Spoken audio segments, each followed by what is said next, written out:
Soak it up, breathe it in. This is what you've been waiting for. Live and exclusive. Your fraud father in the building. You're joining me for the biggest game of the season. These are the cold hard facts. My sons, we have got the lineups. The vibes, the energy is strong. The Lord is with us.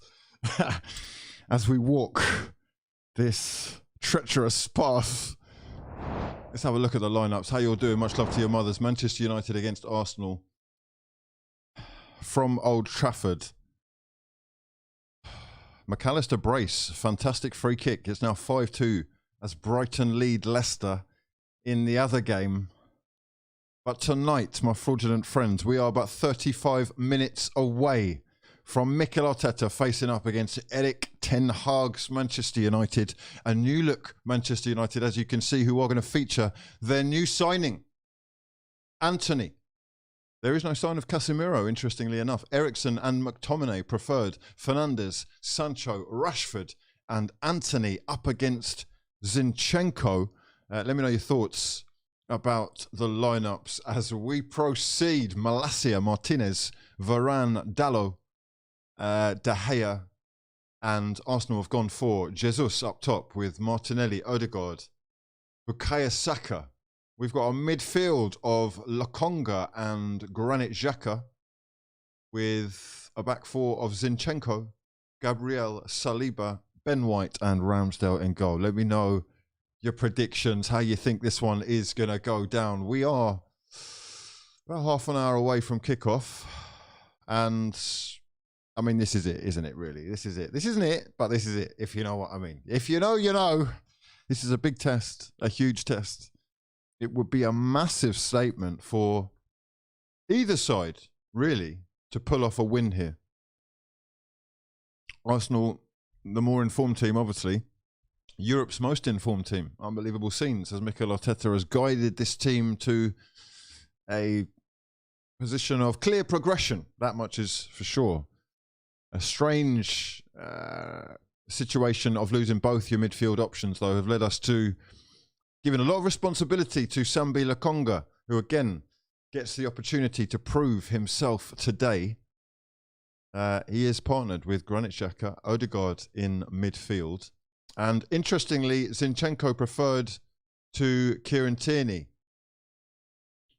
I wasn't actually expecting Ramsdale, Zinchenko or Odegaard to be involved, or I wasn't resting my hopes on them being involved, but all three of them preferred. Maybe some mind games from Mikel Arteta. They were featured in training over the last couple of days. But here we go, lads. This is it. What does it mean to go to Old Trafford and pick up a win for Arsenal? Well, it's more than just beating a big club. It is a continuation of this exciting new look team. It is the momentum, I guess, hopefully continuing with them. But there are plenty of opportunities for United to take advantage of Arsenal today. I can see Antony causing Zinchenko some problems defensively. There are questions about the Ukrainian. Perhaps we see today how much he really is made of, and exactly what Antony can offer. It just comes with a huge price tag and obviously the expectation that comes with that. My sons, my actual sons, I see you. Scott says, we are here ready for footballing excellence by the greatest to play the beautiful game. It is prediction time in the chat. We've got lots of you coming through with your thoughts. Let's just have a little look and see. The big day is finally here. Brian says, Antony is already starting. Do you think he'll produce? I mean, I think we could have maybe tested him a little bit more by putting our better defensive. I think there are going to be a lot of physical battles in this game, basically. It is going to be about how much you want to win it. 50-50s are going to be crucial. And maybe being the tidy, perfect team that I think Zinchenko helps Arsenal to be is to our advantage. That is your strength, maybe play to it, but also it's potentially a weakness that could be exposed. Sancho and Antony more than capable of hitting Arsenal fast and on the break with Rashford's speed. Always a threat. Eriksen has been very impressive as well. He's really the controller, dropping very deep, often between the two centre-backs to start play. And he is clearly the man that Erik ten Hag trusts the most. Interestingly enough, let's just have a look at the benches. They're very strong on Manchester United side, with new signing from Newcastle United, Dubravka, getting his first bench appearance of many, I'm sure. Casemiro, Elanga, Fred, another goalkeeper, Heaton on the bench, Lindelof, Maguire, Ronaldo and Shaw. So Heaton and Dubravka both on the bench. They have got, who is out? Martial, Pellistri, Wan-Bissaka and Brandon Williams. Arsenal with 3 thigh injuries. What's going on there? Everyone's got thigh injuries. Unbelievable. On the bench for Arsenal, though, we've got Cedric, Holding, Marquinhos, Nketiah, Smith Rowe, Tierney, Tomiyasu, Turner, Vieira, and that is your lot. Here we go then. Let's just have a little look-see, shall we? Good morning, Vietnam. Let me know where you're watching from. Canadian Goon, I can tell where you are. Rob PM, or Rob MP even. Dyslexic. J-Dub, how you doing, my son? We have got White Owl in the building. He says, Easy W incoming. Who for? We have got Shino Miz, says she's ready. Tony 17K, I see you. Devin has got our first prediction. He says 2-2. Zinakal says 3-3. Angel Lopez saying 3-1. If Manchester United win, it will be 1-0. If Arsenal win, it will be 3-1, says Habai. I don't think anyone's got a clue. You're all nervous as anything, and I can see it. I can sense it. Goated, you are living proof. We are here, though, and ready to ride this one out. The emotional roller coaster that is watching Arsenal Football Club continues. And you could say the same for Manchester United as well. Their fans have been dragged through the mud over the past few years. This is an opportunity for them to make a real statement and show that Erik ten Hag is making progress himself.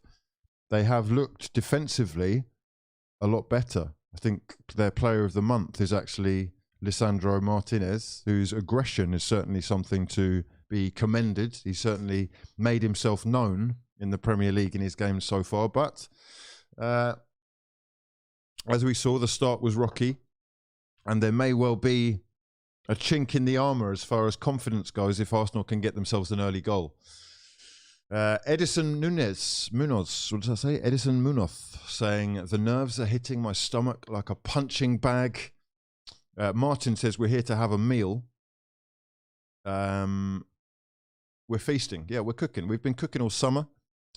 Christy says, VAR is player of the month.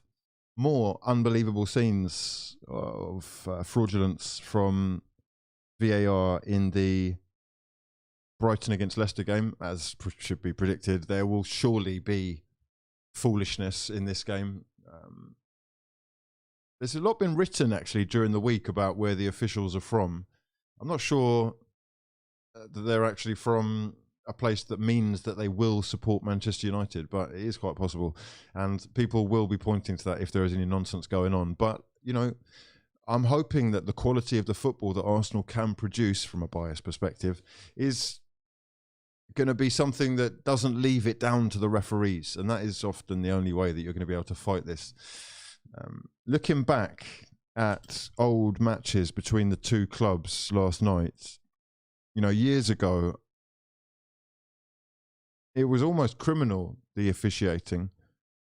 And VAR has only gone to sort of further my feeling that the narrative can be manipulated and people do just move on very quickly and just forget. So hopefully there's none of that nonsense to worry about today and we get a pretty open game.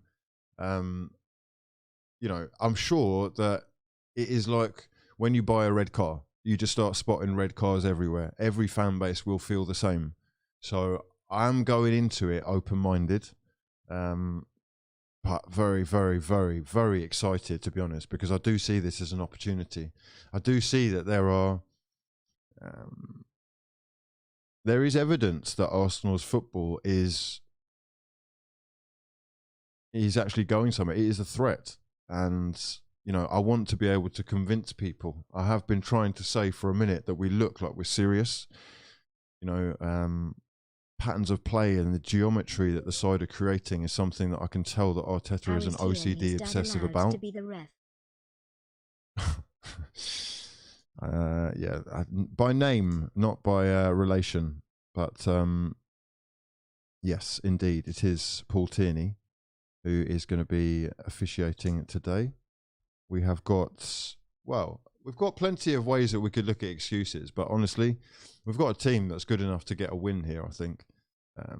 Will people be happy with a draw? Let me know. The 100% record or win ratio is not the most important thing, but it certainly does stretch the lead. A win here makes Arsenal 9 points ahead of both Manchester United and Liverpool. And, you know, that in itself is going to breed confidence. If these guys manage to pull this off, then they'll believe that they can beat anyone, I think. And people will look at this Manchester United side and say, oh, do you know what? They're not even all that right now. But honestly, going to Old Trafford is not easy. Historically, yes, we've done it before, but historically there is an aura about the place, and they do have a lot of quality players. So moments of individual brilliance could be a thing. And, you know, I think we are working up against something that is really much like that, as opposed to what Arsenal are creating, which is systematic. It is a well-drilled system now where players understand their roles, and we have got some unpredictability in the side now, including now that we are including the likes of Jesus. But it is one of those games, this, where it is just form will go out the window. I think, you know, the passion is going to play a big part in this. How much you're willing to work, how much are you willing to die to make sure that you can come away with it. That being said, you know, it's looking 50-50 on paper. Those are two pretty strong sides. You know, you could say that Lokonga is Arsenal's weakness in midfield, but then I could look at United's midfield and say McTominay is much the same. Are a couple of United's defenders perhaps exposable in certain ways? I'm really looking forward to the battle with Martinez. A lot's been talked about his height. You know, I say a lot in jest, but you know, with the ball, he's a quality footballer. You can tell that his passing is unbelievable. He's got a wider range, a wide array of passing ability. It is really important, I think, that we test him early and don't let him get comfortable on the ball yet. You're looking at a squad even who've got, you know, I guess it's bold decision, the brave decision, but the ability to have Cristiano Ronaldo and Casemiro both on the bench is, maybe Casemiro isn't ready to be thrown into the fire like this. I'm not sure, but yeah, let me know your thoughts. Albert's Corner says, is Brendan Rodgers gone after today's result?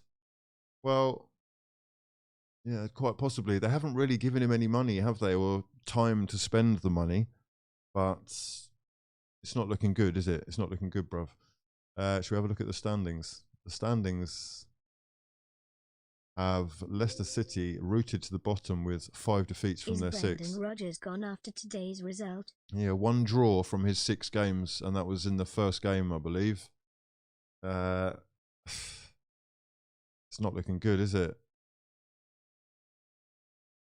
It's not looking good. I think they look 1 win and they're sort of back in the mix of things. But where is that win coming from? Let's just have a look at their next fixtures. Against Aston Villa, Spurs and Nottingham Forest. I think I'd just hang around until after Leicester. If you can't get a win against Leicester, I'd get rid of him and then manage a back bounce. What's it called? Bounce back ability against Nottingham Forest is possible, but there's no easy games out here. This is why, you know, I do rate what Arsenal have done so far. You're looking at a side who've got a win against Villa, and Villa have just drawn against Manchester City, a win against Fulham, and Fulham drew with Liverpool. Bournemouth, they've come back 3-2. I think everybody's got to beat Bournemouth if you expect to be taken seriously. No offence intended. Leicester, I guess that is bottom of the table. Leicester, yeah.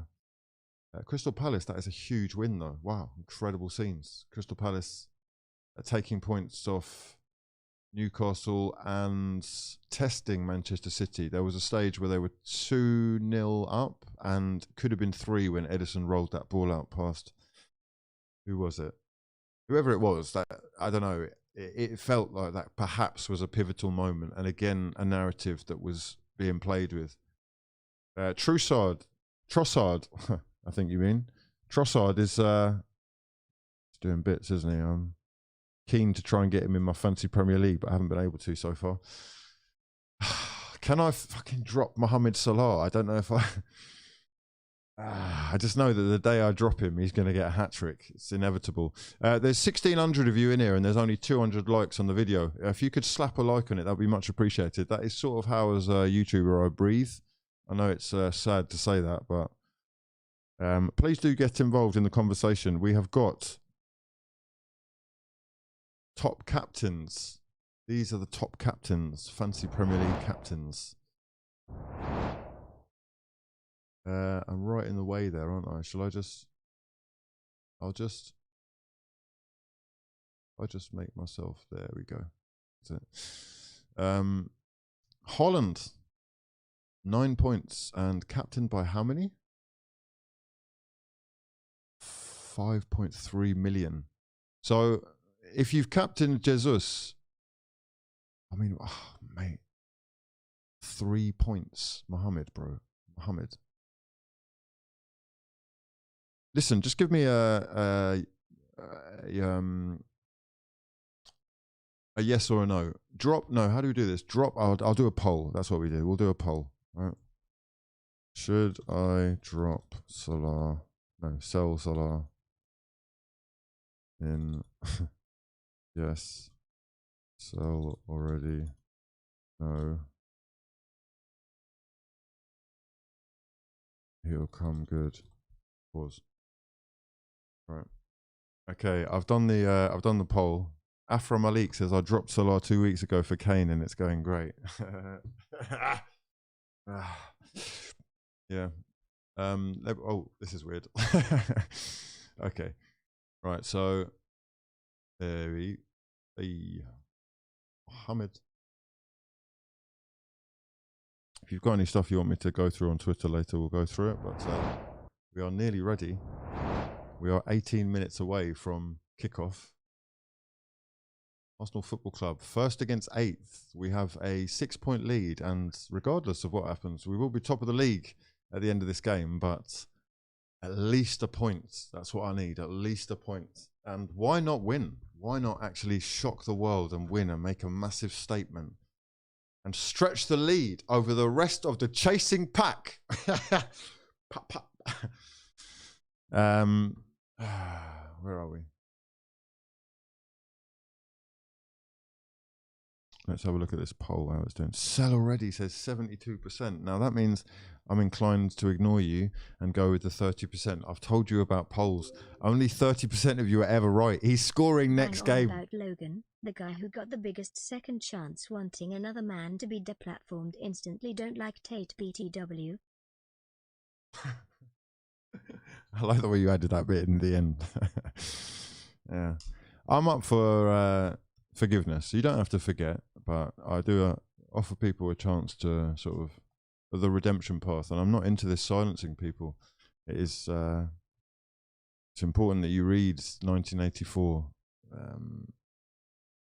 The thought police are coming for you. You should be able to think for yourself as well. You should be able to think for yourself. And if you have an issue with someone, you should be able to be learned enough to express yourself and debate with that person and show reason as to why you are, or your opinion is, you know, better. Or it's, just it's a sad world where basically anything that we don't like or don't like the sound of, we'd block or, you know, silence or, and it seems very hypocritical the way that people are moving with this guy in particular. Especially coming from there. But anyway, yeah. This is football, and we are here for football. the distraction from all those frauds. Here we go. What have we got? This Arsenal start to the season. Oh, mate, what are you doing? What are you doing? Sending me these.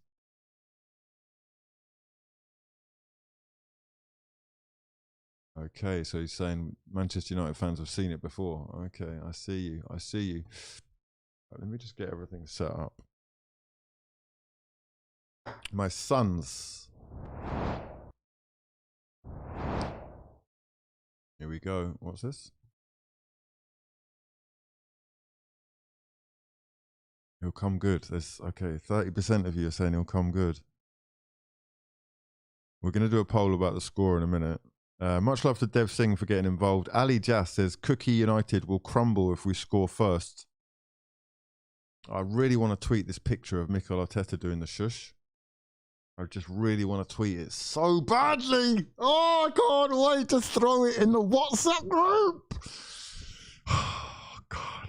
Please, lads, please. I'm praying. I beg you, die for me today. Please die. Don't kill yourself, but I need you to really actually put yourself out there on the line. Yeah, Glizzy's fully swinging in faces. Yeah, this is what I need. Let's have a look at this side. Win here, and you are.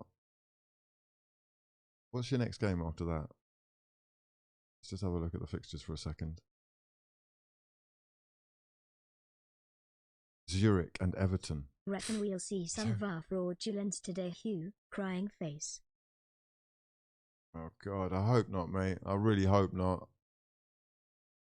Honestly, I just want a fair game. If we lose fairly and it's fair and we deserve to, I don't care. But we can't allow that to happen. This is what I'm saying. Soldiers, it's time for war. Yeah, it's time to arm up. Your boots are polished. Your beds are folded. The barracks are clean. It's ready to march out at 5 a.m. Press ups outside. Yeah, before we go to war. We are going to be deep in the trenches here. Oh, mate. The world is against us. They all want us to lose for balance. Yes, Hugh. Biggest fraud of the season so far. Number 1 on the watch list. Biggest fraud of the season so far is looking like. I mean, if it's not fucking Mo Salah, it's got to be Thomas Tuchel. Thomas Tuchel is actually, the jury is out right now on whether you can control this situation.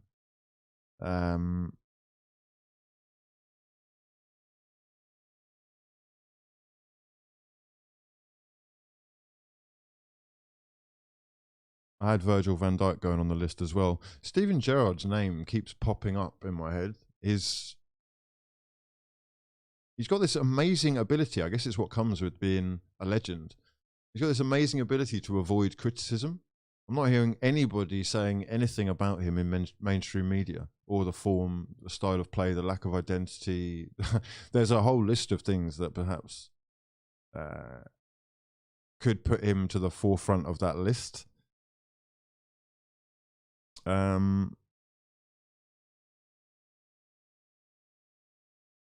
Stevie left Rangers too early. Hugh, what size are your toes, mate? Toes are not sizes. How are you sizing up your toes? What the fuck? Let's not start this, mate. Let's not start this. Haters like Tuchel so much. No, I'm just not really keen on the style of play that I've seen so far. It could be different once you get these new signings embedded. Look, Zakaria, he's definitely useful. Aubameyang will change things completely. Does that release the best of Sterling? Have I seen Mason Mount in a while? No. Averts is doing shushes to the crowd, scoring. Honestly, it's there's a lot of questionable stuff going on right now. But look, I'll do balance. There's stuff that I like about the side as well. You've got one of the best centre-backs in world football in Thiago Silva. Absolute fucking joy to watch play football. He actually understands the game like I don't think most people ever will. And there's... What else? I mean, I like seeing Loftus-Cheek back as well for England purposes. And, you know, mixed race excellence. But apart from that, we're yet to see the best of them, and I'm not sure that he's really dealing. I don't like. This is what I don't like. For example, this is what I don't like. Let me show you this.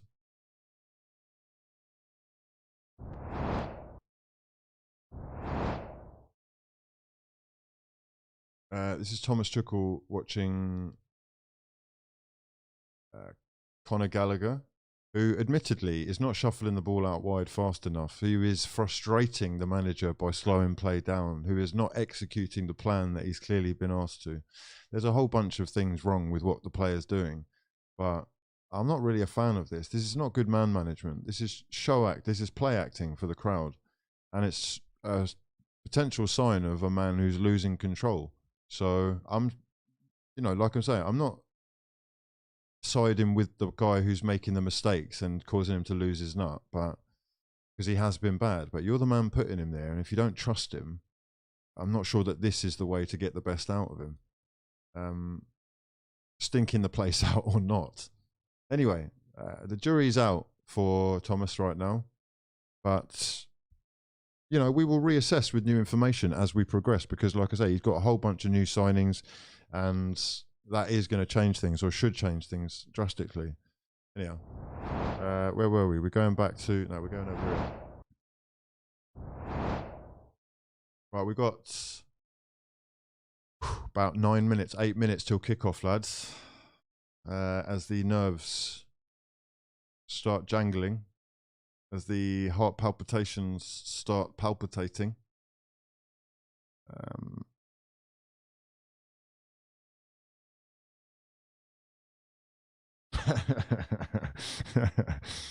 Yeah, make sure you hydrate, frauds.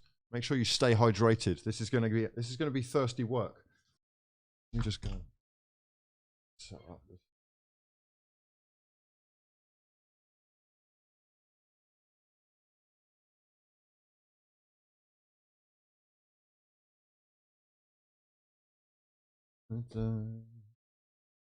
Okie dokie, the boys. I'm ready. I'm actually ready. I think I'm actually starting to brick it. Yeah, starting to brick it, but I'm fully confident. This could be Saka's day. This is the day when Saka, it comes alive. I think he's got a few doubters now. I think big game player in Gabriel Jesus we've got as well. People are not realizing how much of a big game player he is. And yeah, there's a few worries. But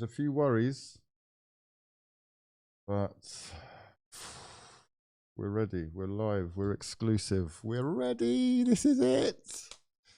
Martinelli to get a hat-trick, says Brian Parman.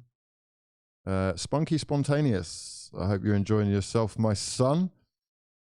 Johnny Kalesi says he's going to get pocketed by Malacia. Odegaard Masterclass incoming, says Christy Kerry. Manchester United fans outside Old Trafford. We've got a video. Oh,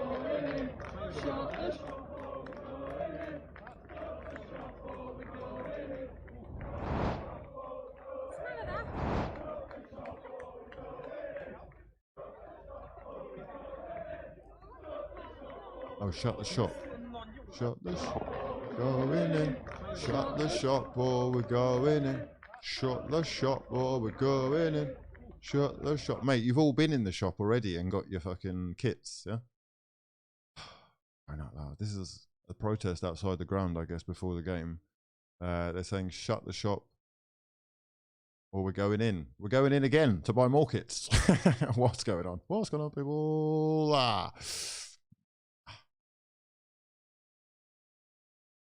Shut the shop or we're going in. Shut the shop or we're going in. What's this, bro? 5 minutes. 5 minutes. 5 minutes. 5 minutes. Oh, who's ready? Who's actually ready? If I would be in the slapping faces, get ready. Wake up. Yeah. It's time, lads. It's actually time. Why shut the shop? How can they afford 90 million wingers? Thiago Silva, another Leonardo masterclass, 2 to 3 hours. 2 to 3. Oh, 2 to 3 Arsenal. Thiago Silva, another Leonardo masterclass. Okay. As a Chelsea fan, I agree. Concerned about HUGH. Reaction now will be key. Arsenal A thumping us twice this season for sure. See? See, people think I'm just being biased. I actually watch what's going on, bro. I'm watching closely. United body lightweight speaks to me. Let's go farther. Wait. No, can we stop quoting Chris fucking Brown on this channel, yeah? We don't quote Chris. Quiss? Who's Quiss? What is this, Jonathan Wass? What the fuck? We don't quote Chris Brown on the channel. Yeah, there's no fucking Kells or Brown messages, yeah? Send a fucking... God, I can't. What's this? Oh my God, I've just found 30 quid in my pocket. Oh my fucking God. Oh, balling out. What a day. Is this a sign? Is this a sign I see before me? Oh, wow. I mean, when has that ever happened in your life? I haven't worn this for a while, so... Unreal scenes. Okay, we're going to get ourselves a coffee, but the players are lining up in the tunnel. We've got Martin Odegaard stood parallel to Bruno Fernandes, the two goalkeepers lining up against each other. They're all looking kind of nervous. All of them putting on their power stances, nuts swinging, yeah, hanging, ready. Oh my God, Anthony is a dwarf. He's a Smurf. Smurf-sized Anthony. I didn't realize how short he was. Oh my God, we've got a real problem here. Low center of gravity dons are an issue. Oh God, he's going to be unbelievable, isn't he? He's looking ready to shine. Look at that face covered in acne and potholes. He is looking greasy, slimy and fraudulent, ready to slip inside between the lines and cause Arsenal all sorts of problems.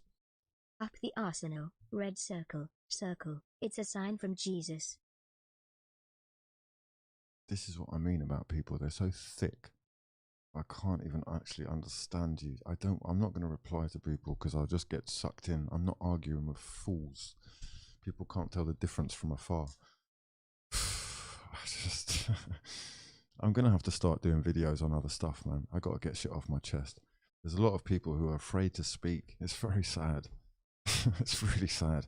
Maybe it's because they don't feel that they can get their point across. But anyway. USA! By far the baldest fucking... Ah, mate. Baldness is... No, we're about to be humbled, are we? Listen, I'm ready. I'm ready. I'm ready. I'm so not ready. Good God, save me. Help us through these 90 minutes of madness as we proceed to fight against a man. Manchester United's new look side, blessed with £80 million man Anthony wearing the 21 shirt on the right hand side. He starts making his debut at Old Trafford today against Mikel Arteta's men. He'll be lining up against the likes of Granit Xhaka and Zinchenko on that left hand side for Arsenal. £30 for tissues. Sorry mate, 3-1 United. Let's have a great match. Finally feels like match fixture from the late 90s noughties. Big game vibes for both. Indeed, indeed. This is a huge one. It's one for the ages. This is the old school biggest game in the country. It's the one to watch. It's the one that could well be the most watched game in the Premier League so far this season. Benjamin White. William Saliba, whose middle name I found out is Gabriel. Are we having a laugh? Are we all Gabriels? We are. I am Gabriel. William Saliba. I just need to confirm that this is true. His name is William Alain Andre Gabriel Silva. Fucking hell. We have been sent these players from the angels above. Finally, my club has a top-class defender. Oh, maybe a couple. Gabriel FC, it is indeed, with Gabriel Jesus, Gabriel Martinelli, Gabriel Magalhaes, and Gabriel Saliba in the mix. Oh, my Lord. Yeah, the huddle. The huddle! 200th club career appearance for Benjamin White. The huddle is being led by Gabriel Jesus, who's given a talk, and Zinchenko. Oh, look at these words of passion and inspiration from the forefathers themselves. My sons! This is ours. This is ours. They cannot stop this energy. They cannot stop this unity. No way. You cannot. Listen, it's going to be... you know those old school films where you watch the Romans, yeah, with the shields, and they protect themselves by lining up in a wall, yeah, protecting themselves. It's like a cube, a square. We're facing archers. Archers are going to have moments of individual brilliance, and they may well be able to pierce and penetrate. However,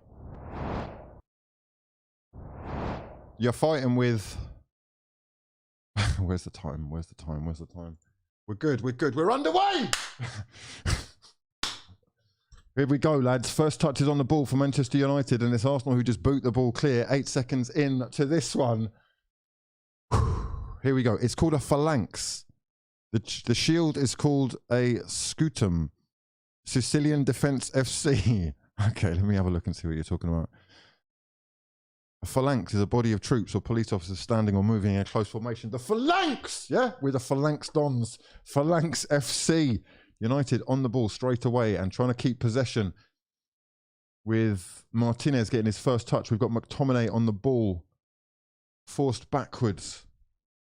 Plays it to Rafael Varane and out wide to Anthony. First touches on the ball for the new Brazilian signing. Arsenal have barely touched the ball so far with a minute into the game, and United being allowed to have the ball in their own half. Moving in with Christian Eriksen making progress down the right-hand side. No one making a challenge as of yet until William Saliba steps in. We are still on the left with Malacia. Gets the ball into the middle, crossed in and cleared only as far as the danger zone outside the box. It is Bruno Fernandes on the ball. Diogo Dalot making progress into the box, across into the middle. Bruno was nearly there and Arsenal clear. It is panic stations for Arsenal already. 1.5 minutes into the game. Here we go. Long clearance. Beautiful work from Gabriel Jesus. Ref! Yellow! Yellow! Yellow now! Dwarf-sized fucking yellow. My man is still on the floor. Gabriel Jesus has been clattered to the ground by Lisandro Martinez, who panicked and couldn't deal with the quick feet of the Brazilian. It's Argentina against Brazil at the back. A long ball football from Arsenal Football Club. Jesus brought down... Mate, where's the yellow, bro? Huh? Early doors. Maybe it is a bit too early for the referee to go in yellow. That was a beautiful croqueta from Diogo Dalot, who played a wonderful ball in towards Bruno Fernandes, blocked by Xhaka and cleared by Lokonga. But panic stations for United at the back as well, as Gabriel Jesus looks to expose the Argentine Smurf. He has been clattered and he is limping, but it is just a free kick. No booking.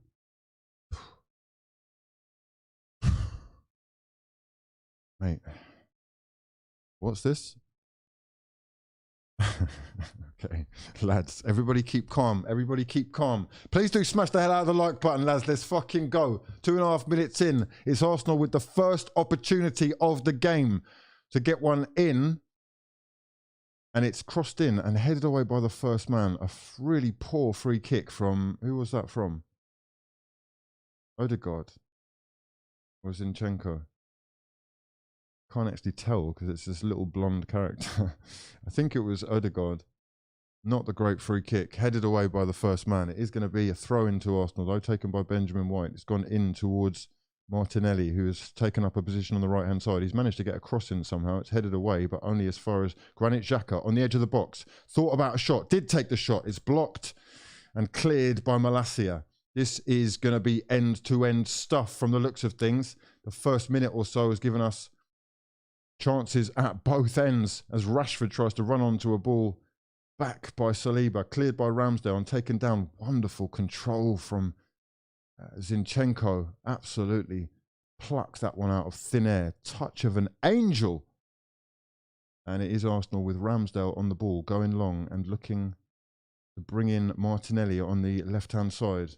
A little shove in the back from Dalot is tactical and wins United a throw-in. We are 4 minutes in. Let me know your thoughts as we proceed.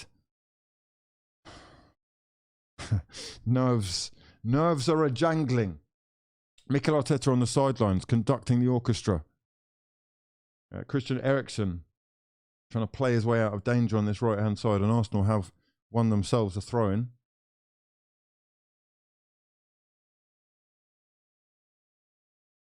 Just change that thumbnail. Why is that looking like that?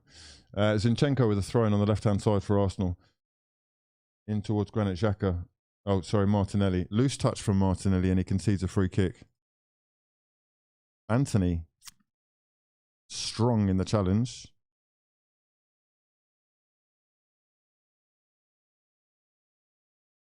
Okay, that is done. So why is that like that? That's weird. I'll just put that there. Okay. The Beyblade Anthony. We haven't seen any spins yet. He's been quite tidy so far.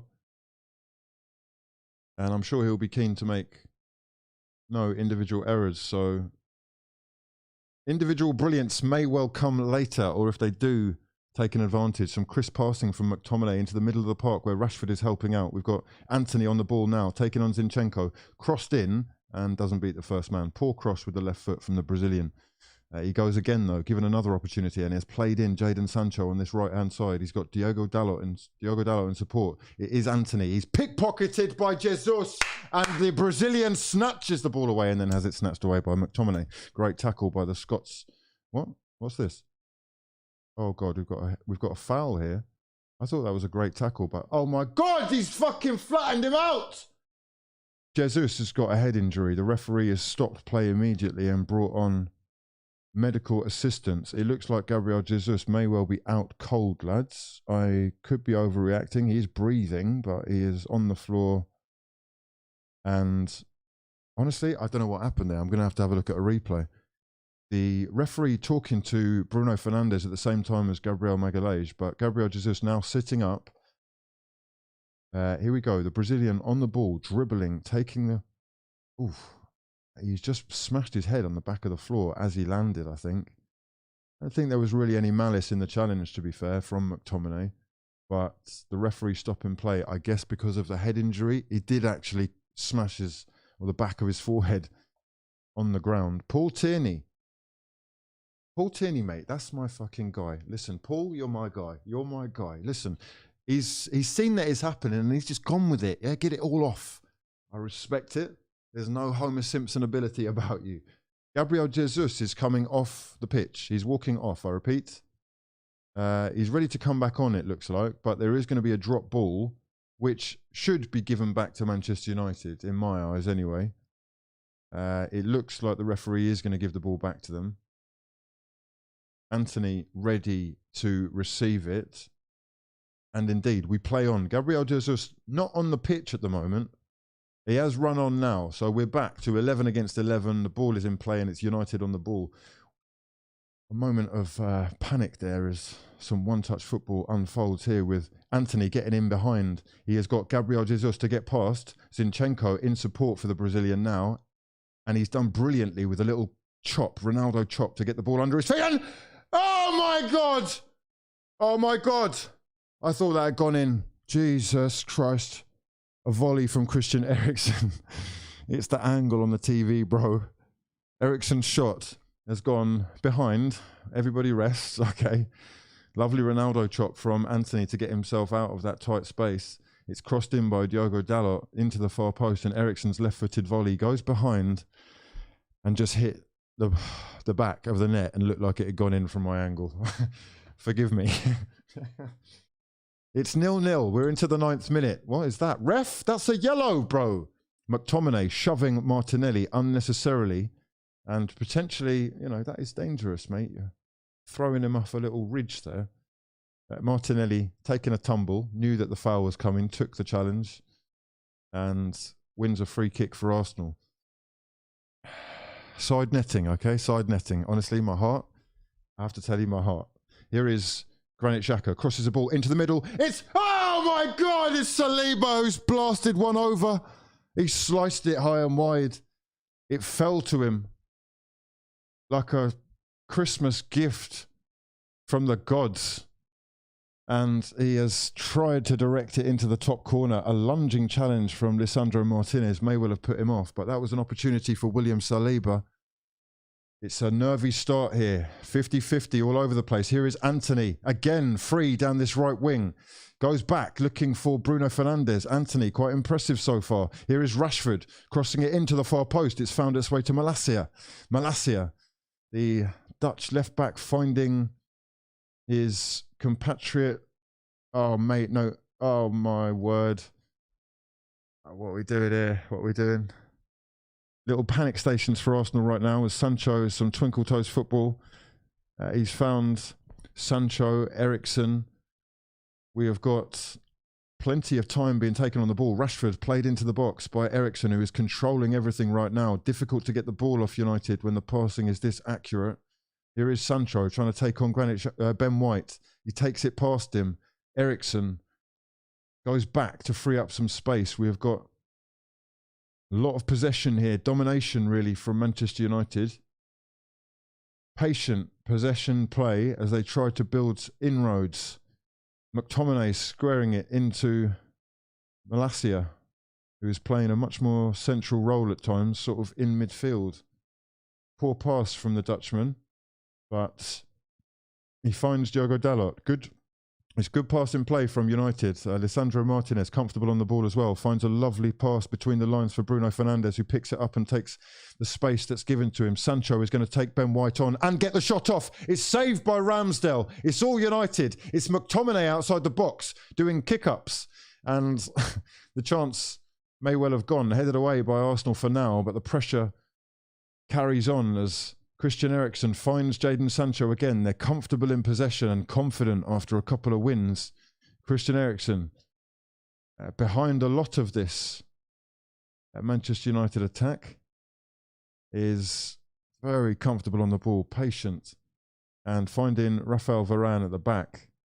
Arsenal need to stay patient themselves here whilst nothing is really being created. Another lovely pass from Lisandro Martinez in between the lines to find Jadon Sancho. They are more than happy to have him on the ball, which is the way that football is going now. You need your men back to front to be ready to receive it at any point. Fantastic challenge from Odegaard to find Lokonga. Lovely ball into Martinelli! Martinelli! Gabriel Martinelli slides into the corner as Old Trafford fans are looking at the Brazilian beauty burying into the bottom corner. Bumbaras! Bruno Fernandes crying tears to Paul Tierney as Arsenal Football Club have taken the lead in the 12th minute with an incredible pass from Lokonga, finding the Brazilian in between the lines. And that is the moment that we have all been waiting for.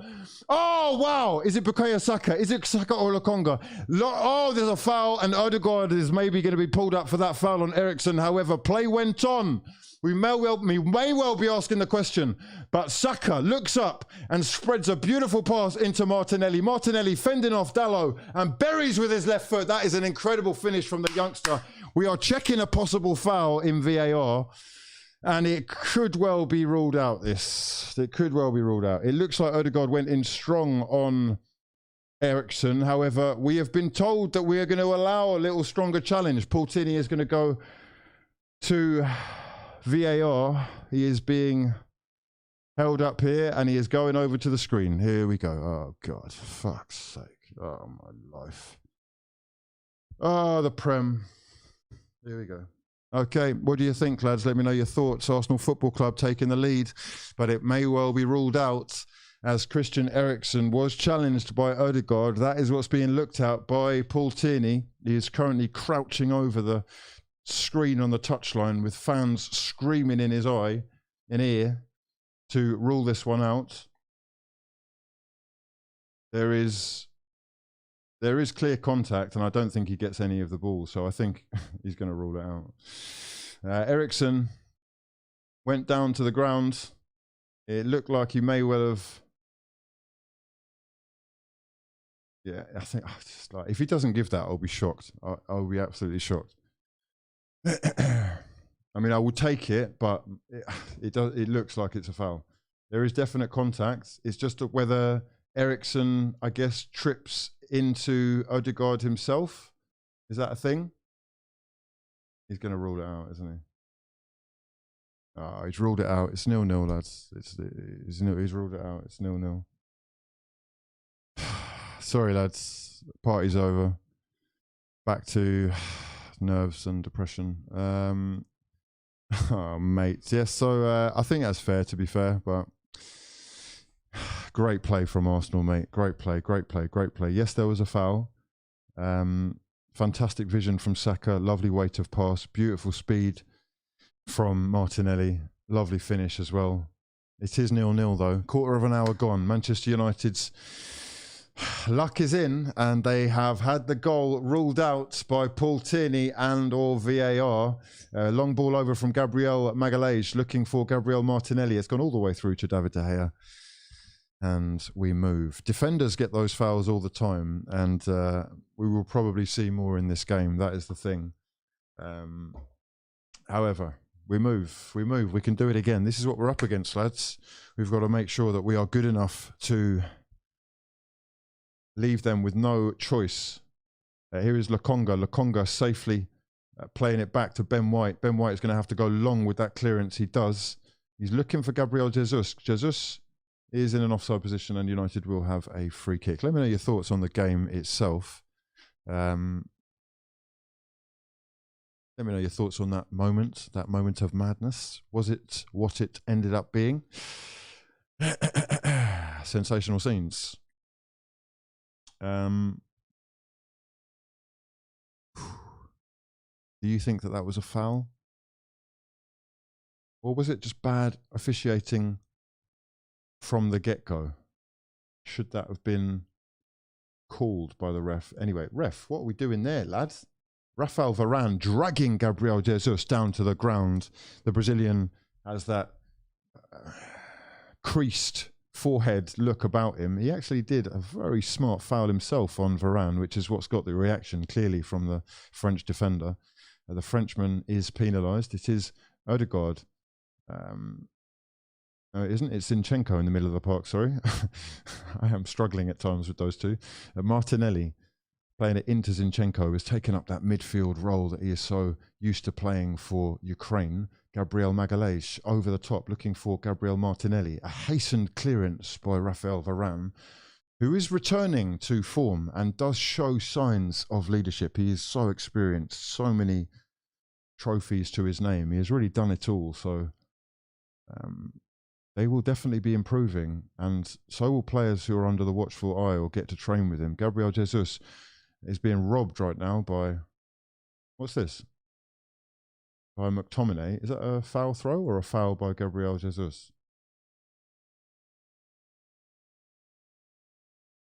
I'm very confused about what that was. It looked like a handball by Varane.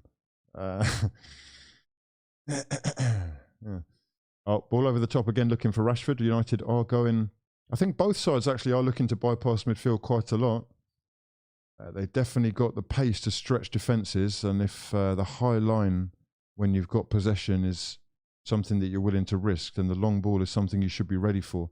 Anthony, Sancho, Rashford and Bruno Fernandes, all capable. And this is Gabriel Jesus on the turn and dispossessed brilliantly by Lisandro Martinez. Nicked away from him with a little toe. Long ball again from Diogo Dalot. This time falls delightfully into the path of William Saliba, who brings it calmly under control. And Arsenal build from the back with Gabriel Martinelli on the ball again, making a beautiful inroad here, cutting in and bringing his man with him. He's played it out to Bukayo Saka. Saka is going to take on Malacia with pace and beat him. And Saka into the middle has played a beautiful square ball, and nobody is there to pick it up for Arsenal. Great play from Saka, and Arsenal have won themselves a corner. It's literally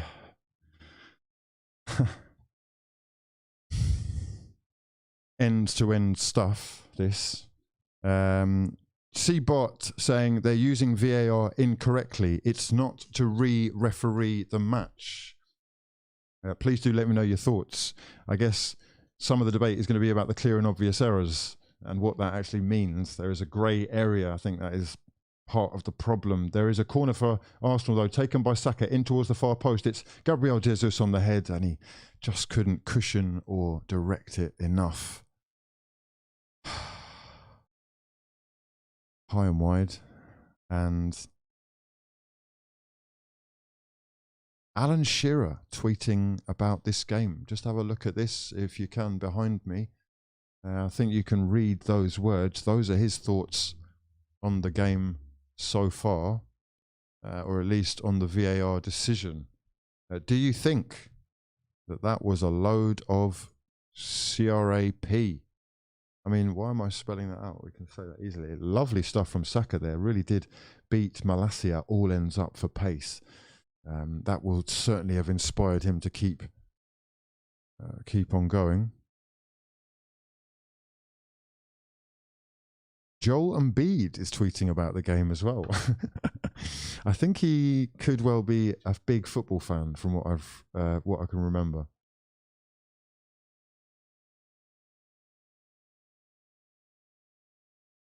Sancho trying to take it down the left-hand side and dispossessed by Ben White is going to be a throw-in for Manchester United, though, who go back with Malacia finding Lisandro Martinez. He is going to take his time on the ball and go over the top with a lovely pass in towards Sancho again. Sancho having a lot of the ball on the right-hand side today. Is really a moment, a purple patch for Sancho with a couple of goals in a couple of games, I think. Or 2 in 3 or something like that. Here we go. A ball out towards Anthony to try and find their new man. Zinchenko has read that one beautifully, and he's 2 steps ahead of Eriksen right now for pace. Square pass in towards Lokonga. Zinchenko's passing ability is really proving vital here. However, that is a wayward moment from the Ukrainian, who has given that straight to McTominay. Is there a chance for Manchester United to capitalise on that mistake here, with Rashford spreading it out wide to Anthony? Anthony on his favoured left foot with a curled effort from way outside the box, and that is reminiscent of Nicola Pepe. That is high, wide, awful, and not what you want to see from your new £90 million man. It's an interesting decision. He's got a man right in front of him. I guess he is confident on the ball and ready to make a name for himself. Warming up the shooting boots, let's say. Let's hope that Arsenal don't give him too many more opportunities to improve on that effort. My sons, welcome to the stream. If you are new around here, it is Manchester United 0, Arsenal 0. Arsenal having the ball in the back of the net with a wonderful effort from Gabriel Martinelli. That through ball from Saka, superb, but it has been ruled out, of course, the foul by Odegaard. I think correctly ruled, but VAR is going to be a talking point yet again. Gabriel Jesus looking pained right now, running into position down onto this left-hand side for Manchester United's throw-in, taken by Malacia, who finds Christian Eriksen and is actually forced into a nice little 1-2. Eriksen is going long, looking for Marcus Rashford, and the pace that Marcus Rashford's got, almost exposing Arsenal. Ramsdale forced to come way out of his area and head that one clear. A little moment of panic every time you see Rashford going through. He is electrifying and still more than capable of causing a problem. William Saliba comfortable on the ball, though, and Gabriel Magalhaes finding Lokonga. Lokonga making fantastic progress there, carrying the ball 10 to 15 yards and finding Gabriel Jesus. On this right-hand side, we've got Saka, 1-2s with Jesus to find Zinchenko. Zinchenko looking up right in the middle of the park. He's got Granit Xhaka on this left-hand side, almost a left midfield role now for the Swiss international, who falls back into that left-back role. Without the ball, giving Gabriel Magalhaes an option. Saliba, again, Arsenal happy just to have the ball for a second, keeping things ticking along. The movement off the ball is good as well, and it's found space for Odegaard on the right-hand side. Odegaard looking up to try to find Saka, and he's asked a lot of him there. Not a great pass. Saka has worked well for it, though, and has won himself the ball back, and a penalty claim there for Saka, but it's a good challenge from Lisandro Martinez, and that is going to be a challenge for Saliba on the break for United that earns the Frenchman the first yellow card of the day. First yellow card of the day goes to William Saliba. Sancho looked like he may well be breaking through. He's tapped it past Jadon Sancho taps it past Saliba. That's very smart. He goes round the other side and he has one. What is that, bro? What is that, bro? Are we doing VAR for this? Hold on. We're looking at the penalty claim. Mate, there's no contact on the ball there whatsoever. Was there contact on the man? I don't think so. Saka may well have tripped over the ball. William Saliba, though, does get his second yellow card of the season for bringing down Sancho on the break. Was that a yellow? Was that a moment of danger for Arsenal? It was on the halfway line. It's interesting how it was a yellow for Saliba and not for Martinez early doors when it was actually a lot closer to the goal, or closer to being a threat, you would have thought. But we are at Old Trafford. I think Sancho has bought that, if anything. It's clever, and you've got to deal with that. Lovely pass in from Lisandro Martinez in towards Bruno Fernandes, whose pass is not quite up to the same grade. Gabriel Jesus, with some beautiful hold-up play, is bullied to the ground, but does well to maintain possession for Arsenal. Odegaard, Xhaka, you're backing away from the fucking ball there. What are you doing? Zinchenko pass into Xhaka, and Xhaka, with a poor pass, has just given away the ball, and Arsenal do well to win back possession, but poor from Xhaka there, twice. In receiving and giving. Here we go. Martinelli, though, really in form, setting free Jesus, who tries to turn Varane, but Varane has done brilliantly to steal the ball off the Brazilian there. It is a battle on this right-hand side, though. Zinchenko pressing high, and we have played the ball out because it looks like Bruno Fernandes has taken a tumble and wants some attention. It is a very late challenge and a strong challenge by Lokonga, who does win the ball, but follows through on the man, undoubtedly. And Bruno obviously makes the most of that. What do we think about the Arsenal? What do we think about the game so far? What do we think about the refereeing so far? Who's impressed you more? We are 27 minutes in, and it is Manchester United 0, Arsenal 0.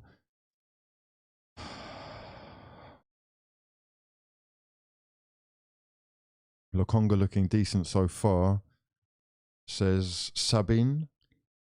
Instant surgery says Saka is a diving cheat. Frank Gunner says the referee sucks. SK, I've just seen your message. I've just understood it. I've just clocked what you were talking about. Right.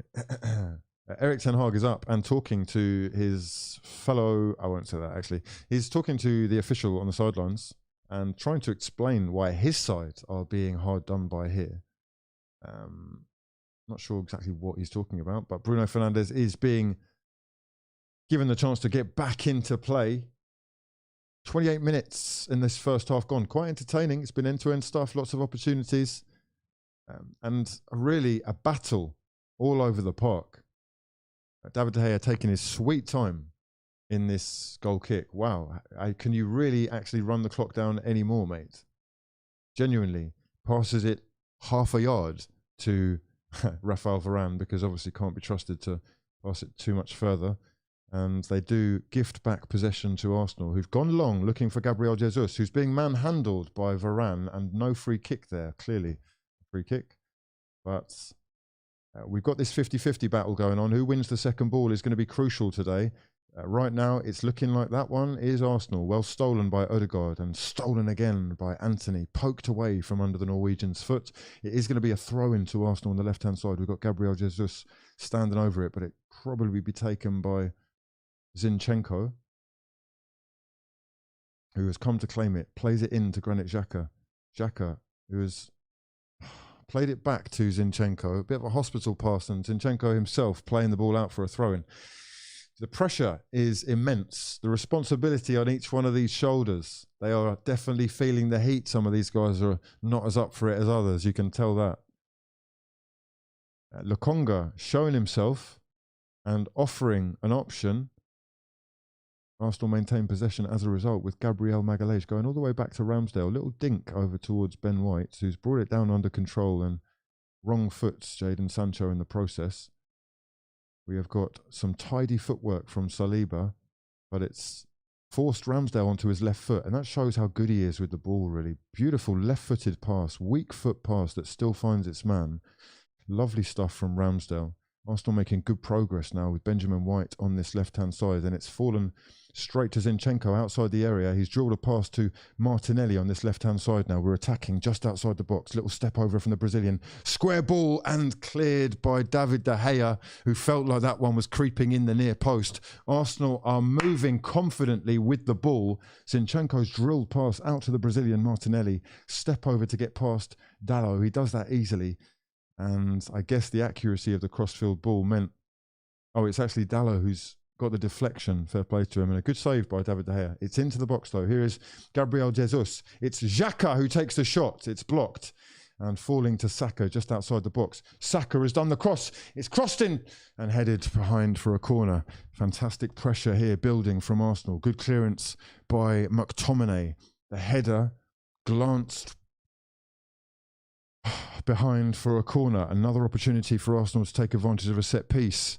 This is potentially a pivotal moment with Gabriel Martinelli and Odegaard taking this corner short. Here is Martinelli. Martinelli gets the cross in towards the far post. It's chested down by Gabriel Magalhaes. Here is Bukayo Saka on the edge of the box. Arsenal forced to go back to Lokonga, who looks up and eventually plays it all the way out to Gabriel Magalhaes and Benjamin White, who are completely out of position but still maintaining possession just about. Drilled clearance that only finds its way as far as Granit Xhaka on the edge of the box. Here's Odegaard.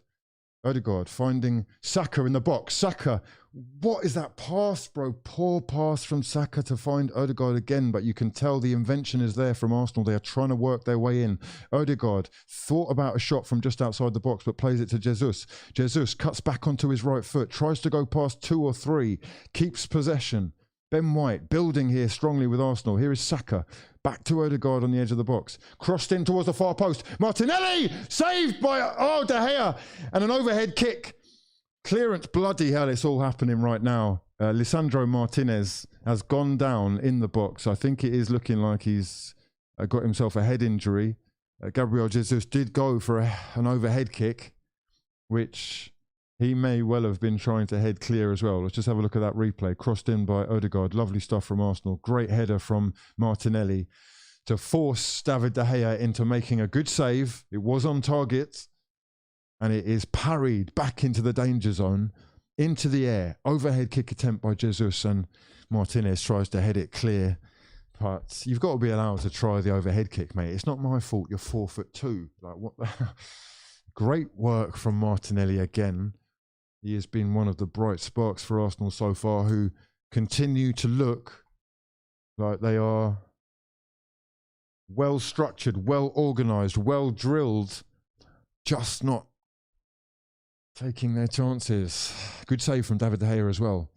Cleared long by David De Gea and picked up in the middle of the park eventually by Bruno Fernandes. Manchester United trying to keep possession, but right now it is Arsenal who are doing the better work with the ball. That much is clear.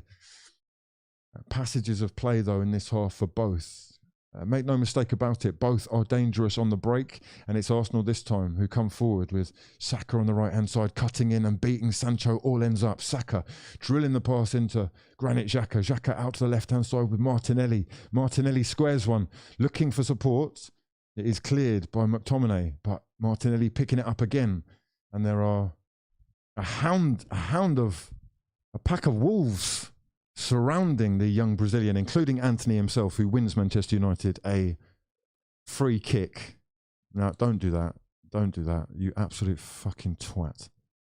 Look, there you go. Well done. You've got yourself banned off the channel, okay? Congratulations. Nothing you say will ever be seen again.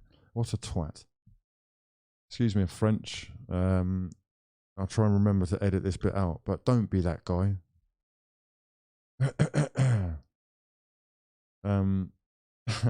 Back to the football and fucking normal, rational thinking people enjoying life with this beautiful display of trickery from Anthony outside, who was doing some really pointless stuff with his overhead, fucking hell, step overs. Like, what was that? What was that thing you were doing there? That's not doing anything, bro.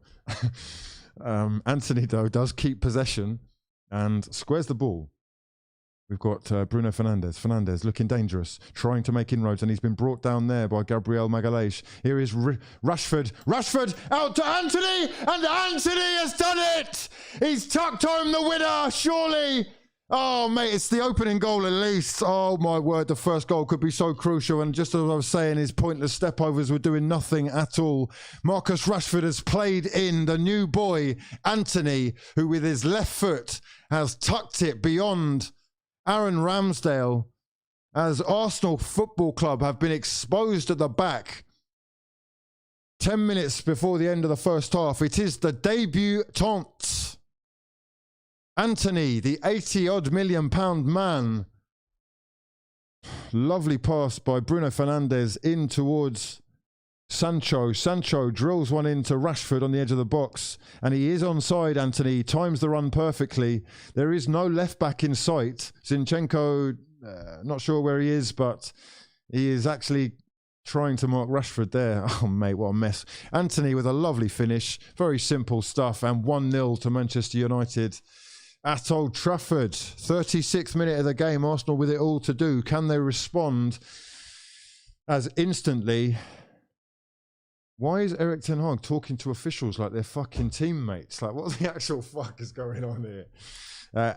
Jubilant scenes, though, for the new man who celebrates the opening goal, which is bound to be an issue.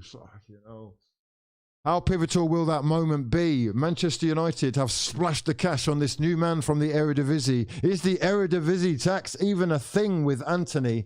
He is appeared on the left-hand side, popped up and tucked home to give Erik ten Hag's side the lead. Arsenal straight away on the offensive. Can they respond as instantly as they have done over the course of this season so far? And the strength and aggression with Anthony is something to behold right now. He is fighting for every 50-50 and winning decisions left, right and centre. He wins a throw in there. Zinchenko dispossessed on the left-hand side for Arsenal.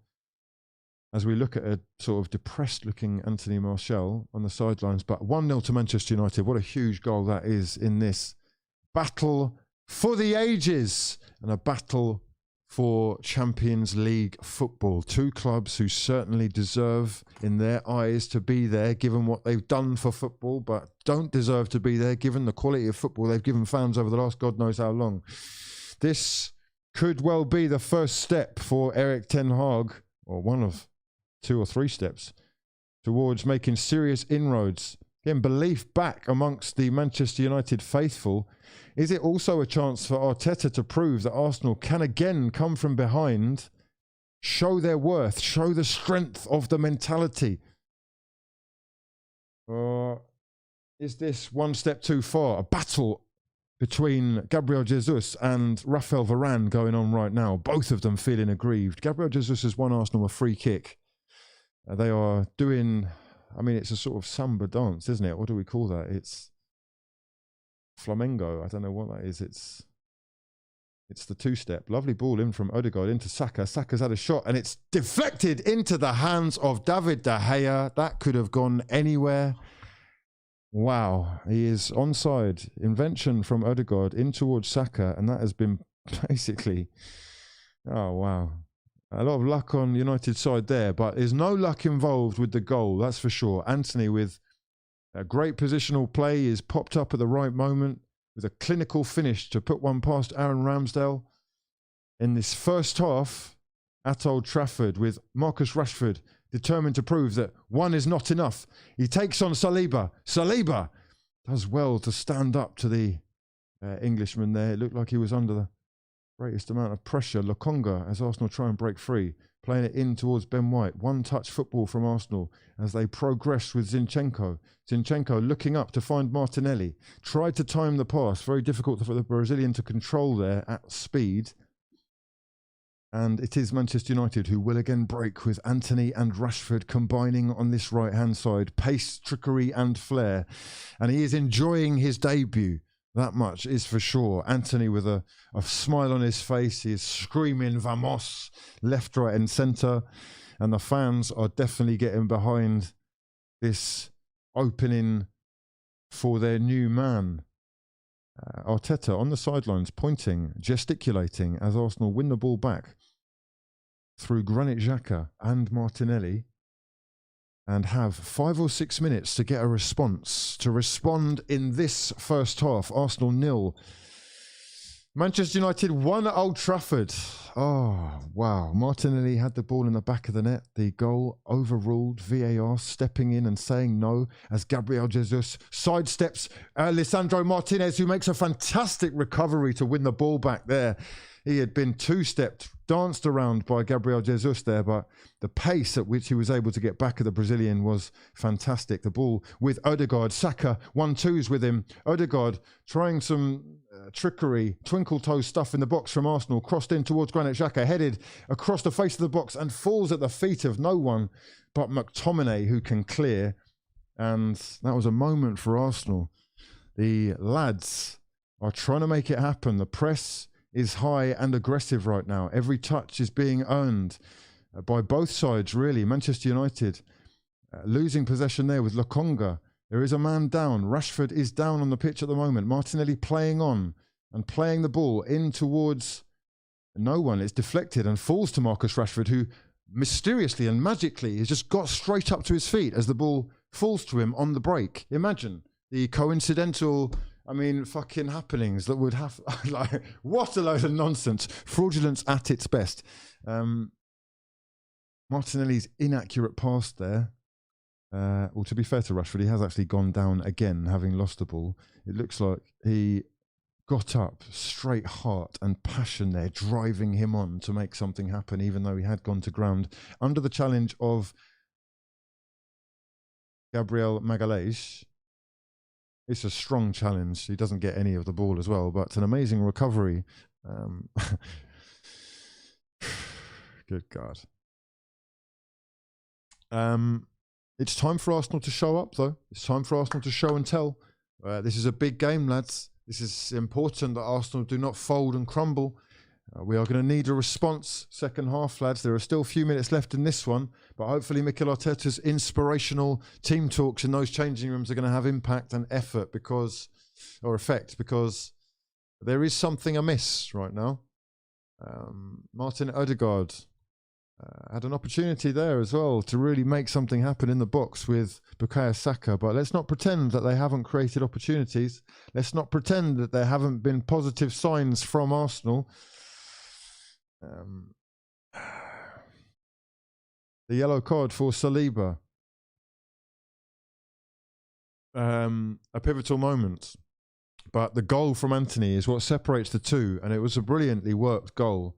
After Bruno Fernandes was fouled, still managed to maintain possession in the process, finds Jadon Sancho, who laid off Rashford, very simply laying it out to Anthony, who was wide open in acres of space. And you could not have asked, as a left footer, you could not have asked for a better opportunity on your debut. And he has rightly tucked that one away. Thankfully, tucked it away. He is loving life right now on his debut. Here is Arsenal on the break, though, with Gabriel Jesus and Lokonga in possession. Squares the ball to Granit Xhaka.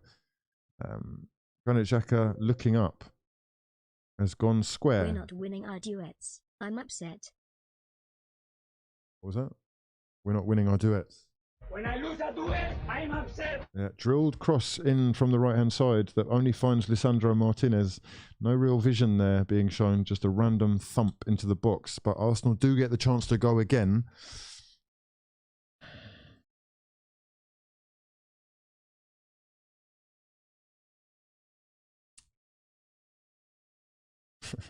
Here we go with Zinchenko making progress, carrying the ball in the middle of the park. One-touch football from Arsenal. Lovely stuff with Odegaard finding Jesus. Out wide we have, who do we have? That's Benjamin White. We have Odegaard going this way, then that. Finds Saka on the edge of the box. Saka with a shot that is almost as bad as Anthony's opener. High, wide and awful. And that will not inspire any confidence in the lads. It is an effort from outside the box. It is an effort. not the one we're looking for right now. Bukayo Saka's still searching for that open goal, that goal from open play. I don't know how long it's been, but there are some promising signs. Let's have a look at these stats. We've got 2 shots on target for Manchester United, just the 1 for Arsenal, but we have 22 touches in the opposition box. Lots of opportunity for creativity once we're there. If we can carry on doing that, there will be more chances happening. The clearance from David De Gea, picked up by Saliba. The second ball, though, more importantly, won by McTominay, and that is played in towards Rashford, who's going to give chase, but it's going to go all the way through to Ramsdale. Just a few seconds left of this first half now. Let me know your thoughts in the comment section below. Please do subscribe to the channel if you are new, and drop the video a damn like if you breathe oxygen, as we proceed to see how many minutes of injury time we're going to get. I would imagine it should be at least 2 or 3. It remains to be seen. But there have been a few players going down with head injuries, for example. Only the 3 minutes, interestingly enough. Best kit combination in the Prem? Best kit combination in the Prem. Never mind the kits. Arsenal have been dispossessed. Granit Xhaka. The Granit, mate. Granit. Honestly, not good enough there, mate. Dispossess. Ball stolen from him. Lazy. But this is good progress from Arsenal, who go again. They're not giving up. Bukayo Saka trying to keep hold of the ball, and he has been adjudged to be fouled there. Malacia did have his arms on him. Tierney has given Arsenal an opportunity here to pump numbers into the box late on. There are just 2 minutes left in injury time. Anthony's debut goal separating the sides. Why Arsenal? Why do you do this to me? It's not over yet. Don't do that to yourself. For months because of this result. Don't do that to yourself. Saying same old Stop. Arsenal. Stop. Everybody stay calm. The ball in here from Odegaard. Dinked in onto Saka's pass. That is, what is that?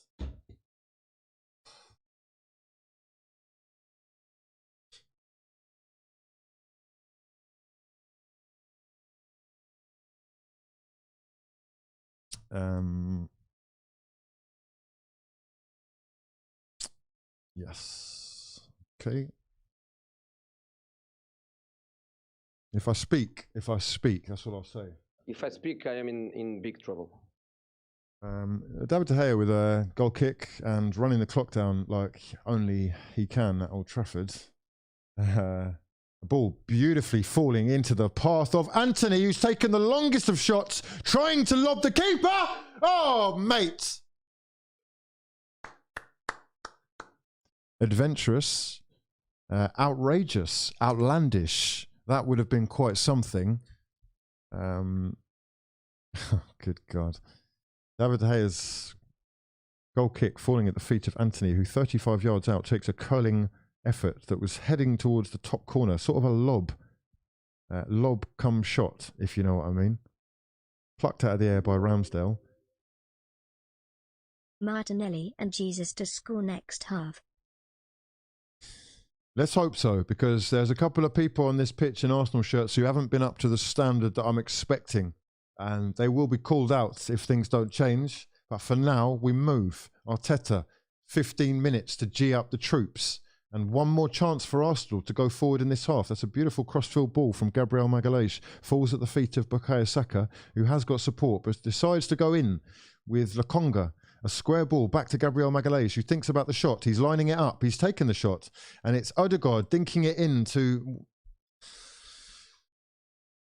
Martinelli and straight through to the goalkeeper. And that is half-time. Half-time it is. Manchester United 1, Arsenal Football Club 0. Let me know your thoughts in the comment section below.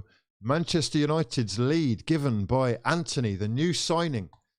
Who's your man of the match so far? Who doesn't deserve to be on the pitch? Who needs to improve? What do Arsenal need to do differently to actually get something from this game? Is the Invincibles run actually coming to an end? Is the refereeing having an impact, or has it actually been quite good? Let me know your thoughts in the comment section below as we proceed to go and get ourselves a tasty looking beverage to keep the parchment down in this second half. I will be back momentarily, but for now, I'm going to leave you with the statisticals. No way we are this bad, man. Is everyone else right?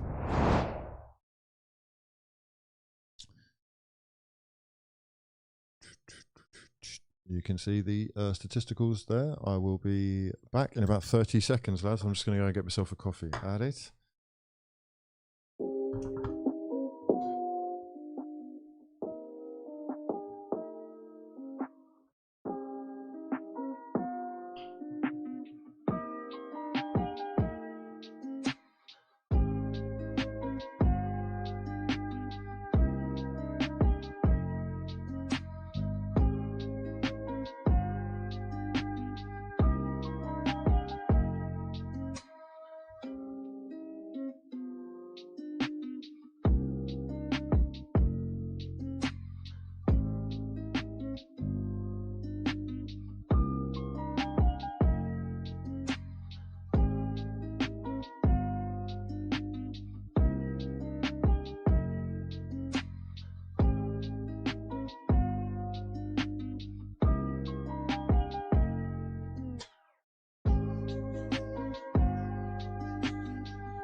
Do it to yourself.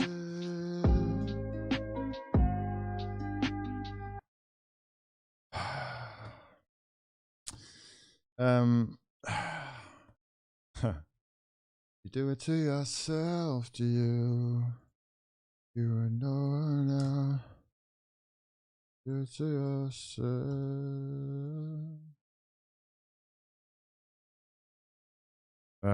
Lads, I'm tweeting a tweet. Can you retweet the tweet? Much love to everybody that does. I'm just going to set this up for the second half and actually share the stream because I forgot to do it first half. Such a fraud. Much love to everyone who's joined us already. Don't be despondent, mate. It's half time, 45 minutes of football. We've seen how these guys can react and respond. Let me know your thoughts in the comment section. I'm going to be back any second, all right?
Okay.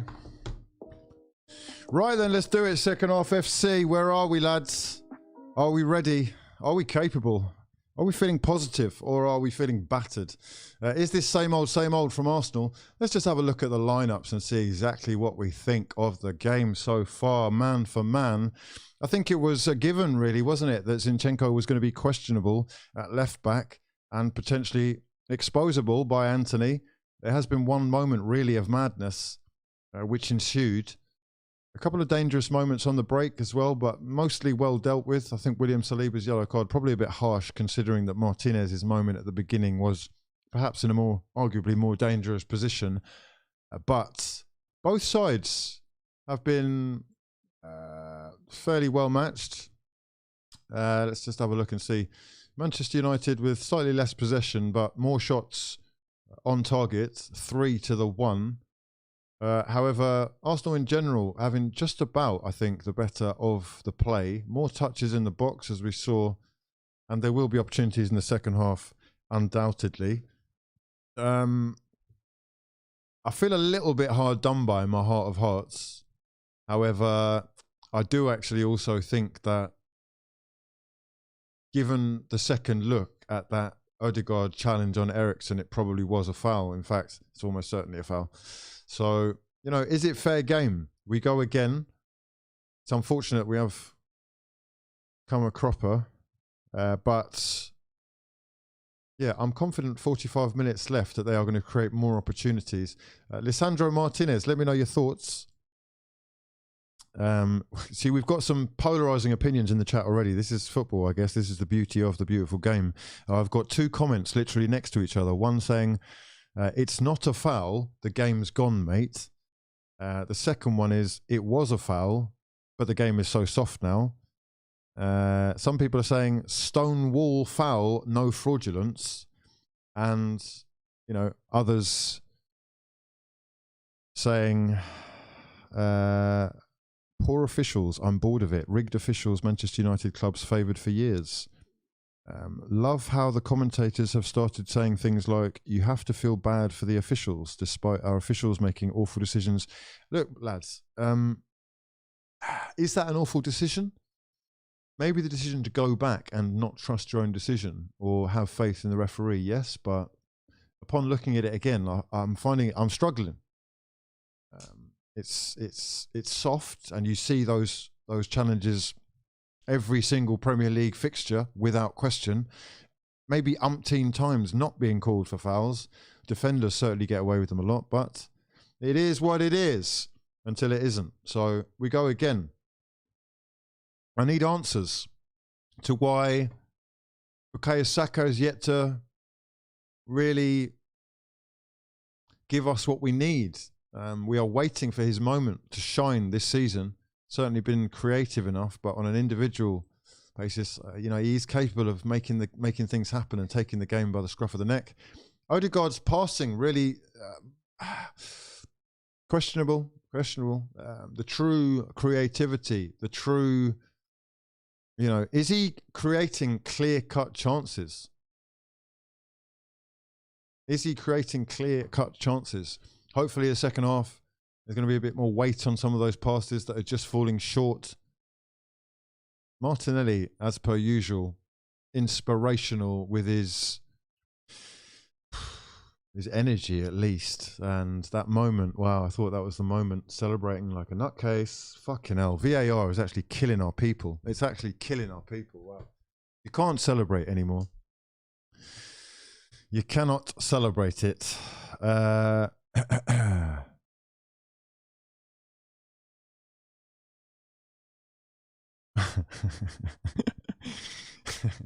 No way Hugh has just said lob cum shot on a stream and not realised it. I realised exactly what I'm doing, my fraudulent friends.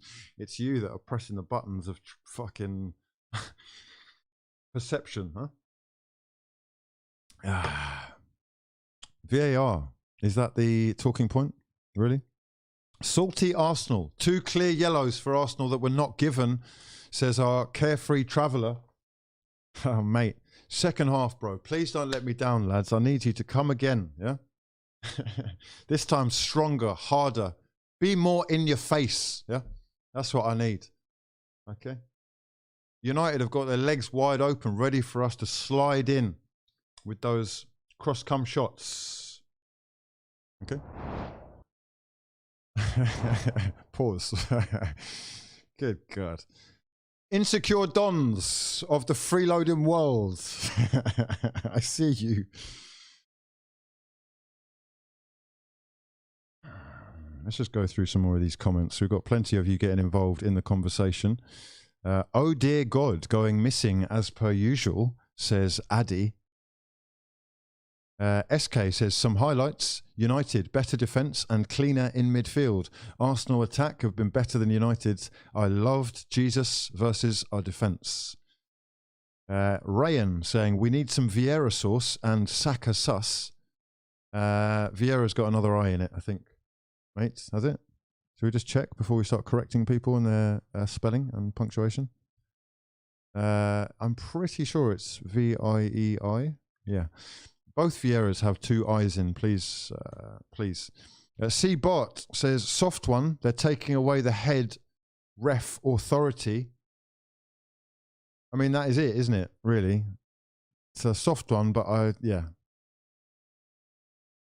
You know, I would find it difficult to argue against that decision, having seen VAR, but should VAR be being called into question there?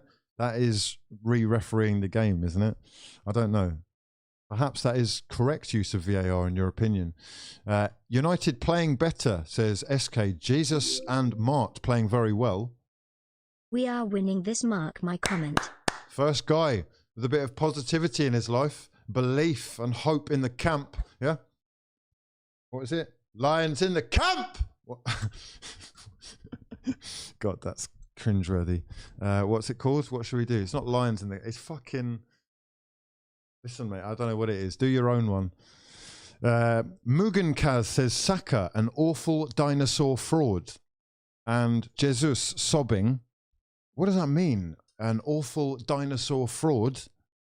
I'm actually not entirely sure what you're talking about. Just Daniel's sons as a member for 2 months. My son, absolutely appreciate you. Love to your mother. God bless you. Disappointed in Ramsdale. Goes wrong way. To harsh. Very harsh. As a left footer myself, if you give me that angle, it's going in. Right? It is. That's the dream position for a left-footed footballer. Eddie super sub incoming. Eddie could well open up space and take away attention from Gabriel Jesus, who is fighting a physical battle with Rafael Varane and Lisandro Martinez. I've got to say, you know, improvements need to be made in the second half from Odegaard. Granit Xhaka I thought was quite poor. Zinchenko, average. And, you know, Saka still work to do. I don't want to be too critical. I do think, especially at times, Arsenal have looked like the better side. Certainly capable of making something happen. But to be fair to United, they've done quite well to hold up. Fab Gon says, don't want Van Dijk slander. Saliba looks fraudulent. Has he looked fraudulent? I'm not sure. There's been a couple of moments where he's basically got the foot race on with the likes of Rashford, and that is never going to be easy. But he's coped quite well so far, I think. Dev Singh says, no way we're this bad. Everyone else is right. Arsenal have not been that bad. It's just... They scored against the run of play, I think. And that doesn't matter. At the end of the day, the result is what's going to be the thing that you see in your WhatsApp groups. My sons, please do smash the hell out of the like button. Much love to everyone who has subscribed to the channel. Appreciate you all. We go again, lads. We go again. Entertainment purposes, this is not going to be the end. Arsenal will be top of the table, whatever happens here. But for crying out loud, we don't want it to end like this, do we? More than capable of getting ourselves a goal second half.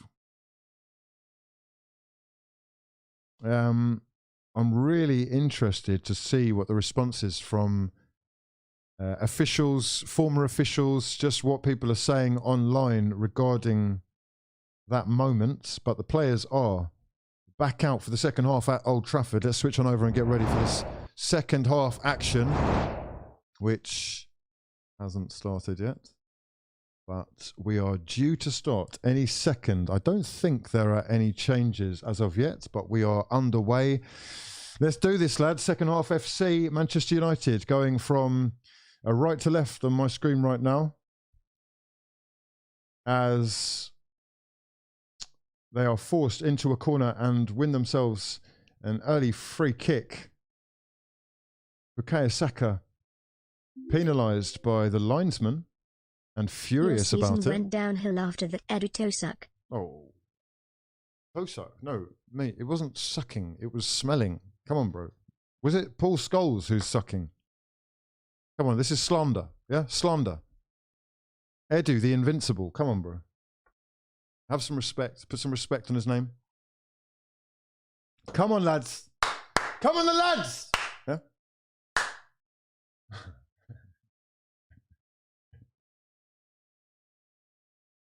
You are the ones with perverted minds. Yeah, you are the ones. Come on, the arse. Yeah? Up the arse. Here we go. YouTube, right? Can you fucking work out that this is my football club and that every video that I do has the word arse in it? Stop trying to fuck me over. This is fucking. It's fucking. It's out of order, lad. You know what I mean? Here we go. Arsenal Football Club with Zinchenko looking up and making good progress towards Manchester United's box. In that box is Granit Xhaka, square ball of dreams for someone to tap home, and no one is there. Beautiful play from Zinchenko to look up and pick out Granit Xhaka, who has drifted unmarked, unwatched, alone into the box. He has squared the pass, and all that needs is someone to pick up the present, the gift, the Swiss gift.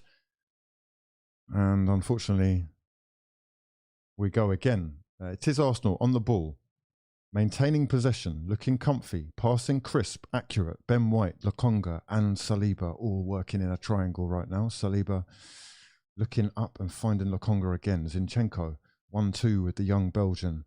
Goes out to Gabriel Magalhaes. Lots of passing around the back right now as we proceed to give you what you need. And Zinchenko takes it down the left-hand side with Gabriel Martinelli. Pace now a problem for United. He looks up and finds Gabriel Jesus. Dummies past one. Scoop turn past another. Arsenal maintain possession inside Manchester United's box, but my Zinchenko... mom asks why I say pause all the time in my room. Listen, pause. Take a moment to live in the present moment. Huh? Take a moment to see right now. Pause. Pausing is crucial. Pausing is also massively insecure, lads. There is no need for you to pause, okay? There will be no pausing. There will be fucking coming on the lads. Yeah? We will be coming on the lads. Listen, relax. Relax yourself. I'm nervous, bro. That's what it is. It's nerves, okay? It's nerves. Here is Gabriel Jesus showing no nerves, drilling a pass out wide to Bukayo Saka. Saka is going to drift in onto his left foot, cuts inside and plays the back heel, looking for his teammate, and he's been dispossessed there. Beautiful play from Jadon Sancho to steal the ball away as Arsenal tiki-taka stuff in the middle of the park, making progress with Granit Xhaka down this left-hand side, finding Martinelli. Zinchenko in the middle, Lokonga in support. Good possessional play from Arsenal, who are patient and persevering, trying to penetrate this Manchester United, something with P that's like a castle, phalanx. Hey! Oh, that would have looked better than it sounded, but you know, anyone who knows knows. Yeah, crossed in by Benjamin White, looking for someone to get on the end of his cross. It is headed clear, but maintain possession is what Arsenal do. Pavilion, that would have worked as well.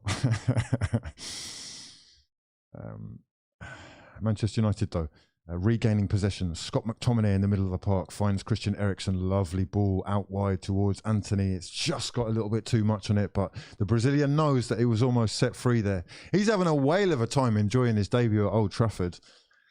And having scored the goal that early, the duck that gets off your... The chip that gets off your shoulder, the monkey that gets off your back, or whatever they say, cannot be underestimated. He will be playing with a newfound sense of freedom compared to when he first stepped on the pitch. To be fair to him, he has been trying things. Not all of them have been coming off, but it is Arsenal back in possession. Manchester United parking the bussy. Oh.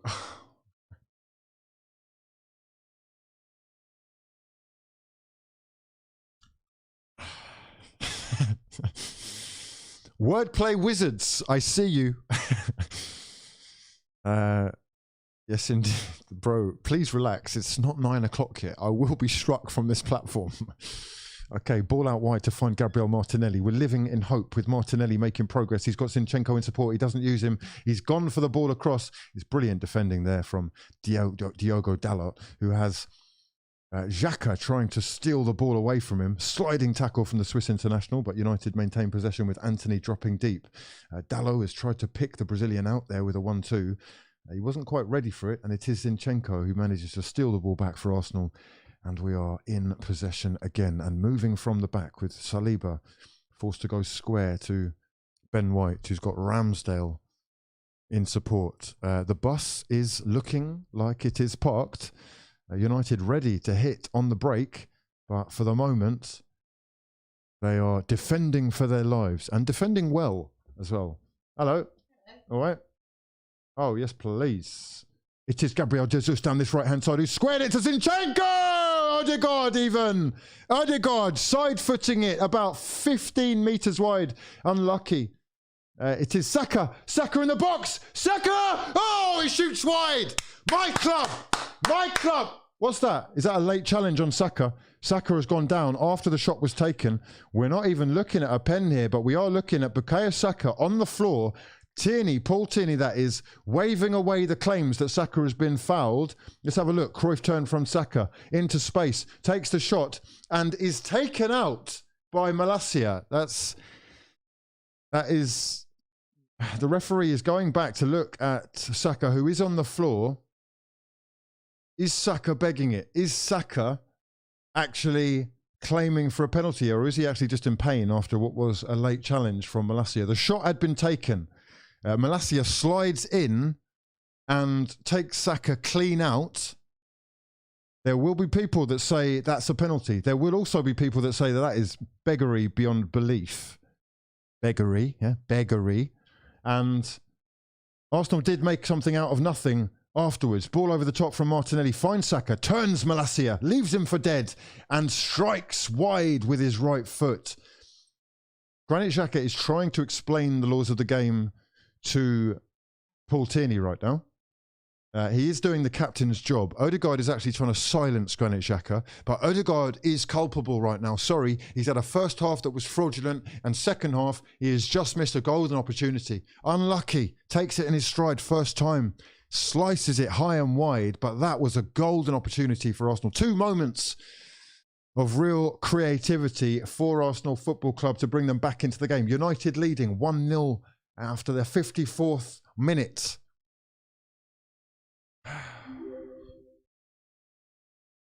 Sub Odegaard for ready. This is what I mean about football. We've got people in the chat saying Odegaard is Arsenal's best player. Odegaard is man of the match. Odegaard is awful. Odegaard needs subbing. Sub Eddie for Odegaard, etc., etc. The polarizing views of football fans. He is playing well. It is that moment at the end, that last moment that let him down there. Lovely play from Arsenal Football Club there here on the break. One touch stuff. Lovely triangles. We're working towards the box. It's Saka, Martinelli, back to Saka. Crossed into the far post. It's the crossbar. It's all Arsenal right now. It is all Arsenal right now. Fantastic build-up play from my club. You love to see this football. Drilled passing into the rock. The lamppost laying off the ball. Drilled passing out wide to create more space. Dinked cross in from Martinelli from that left-hand side. And then Saka hits the crossbar with his cross. Just not enough on it. Oh, entertaining stuff though from Arsenal. United are having to work hard to stay in the lead.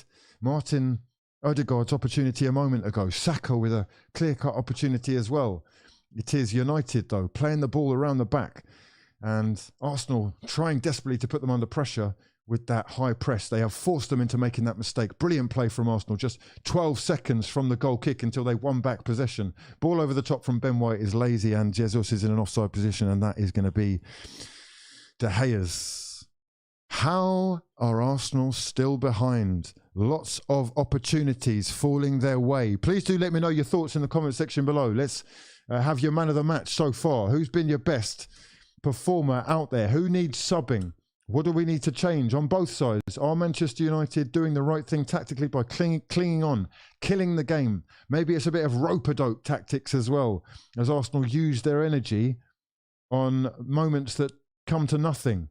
Rashford working his socks off, trying to put Ramsdale under pressure. Ramsdale clearing, going long, falls only as far as Rafael Varane, who heads down but into the path of an Arsenal player, and it is them. Come on the lads. Come on the lads, my son, that's what I'm saying.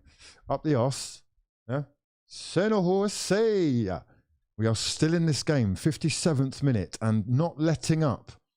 Zinchenko on the ball. Let's just have a look at the stats as we stand. Arsenal now with 60% possession, 10 attempts, but just the one on target. That is the main issue. Hitting the target. And it is Martin Odegaard looking up, finding space, really conducting the orchestra brilliantly there. Finding Granit Xhaka. Lovely play from the Norwegian. Let's give credit where it is due. He is not one to shirk the responsibility. He has made himself available. He has found Bukayo Saka, who is cut inside onto his left foot and is brought down by Malacia. Fantastic battle between the two of them there. Physicality at its best from Saka. He has been brought down by Malacia, who knows he's got his work cut out. That has been a great little war between the two of them today. Malacia definitely not getting the better of him. Saka forcing the Dutch international to pull the shirt, and Saka goes down, winning the free kick. It looks like Manchester United are going to make a sub. The debutant, the goal-scoring hero, Anthony, who so calmly curled that left-footed finish beyond Aaron Ramsdale, is going to be taken off 58th minute of the game. First sub of the game for Erik ten Hag. He makes the move. How will Mikel Arteta react and respond? It's going to be Cristiano Ronaldo. Imagine having Cristiano Ronaldo, 36-7 or whatnot, on your bench and available to come on for the last half an hour. It's not bad as an option. Cristiano does love playing against the arse. Pause. Here is Odegaard with the free kick, crossed in and headed away by Manchester United, only into the path of Saliba, who maintains possession for Arsenal. Saliba to Granit Xhaka. Saliba on the right-hand side. He doesn't really want to be on the ball there. However, he's done well to win Arsenal a throw-in. Nearly an hour gone. Just the one goal in it, separating the two sides so far. What will Arsenal do to make things change, to make inroads? Or do they keep doing more of the same? Throw from Zinchenko into Odegaard. Tries to head it into a danger area, and it has glanced off the Norwegian into the path of Manchester United, but Arsenal win the ball back immediately. Cristiano Ronaldo out-muscled by Gabriel Magalhaes. Here is Benjamin White, drills it out to Bukayo Saka. He actually tickled it out to Bukayo Saka there. Here is Saka looking for Ben White, who makes the continued run, and too much on the pass. Just a little bit too complicated there from Saka. Much love to everyone who's in the stream. Please do like the video. Retweet the tweet on Twitter if you want to get a follow from your boy. We'll be doing that after the game. We'll be doing player ratings straight after the final whistle as well. Mikel Arteta will get his rating. 10 shots for Arsenal so far, just a 1 on target. Is that his fault? Clinical is what we need these players to be. There's Odegaard into Jesus. Saka! Saka! 1-0! We're back! Bukayo Saka has done it! Yes, lad. Martin Odegaard, well done, bro. Well done. A penetrative pass into the petulant wall. The phalanx has been broken. We have darted an arrow of a pass there between the lines by the Norwegian, chased on by Gabriel Jesus. I tell you what, I will fucking eat my own words when I'm proven wrong. And Martin Odegaard, you've made me do just that.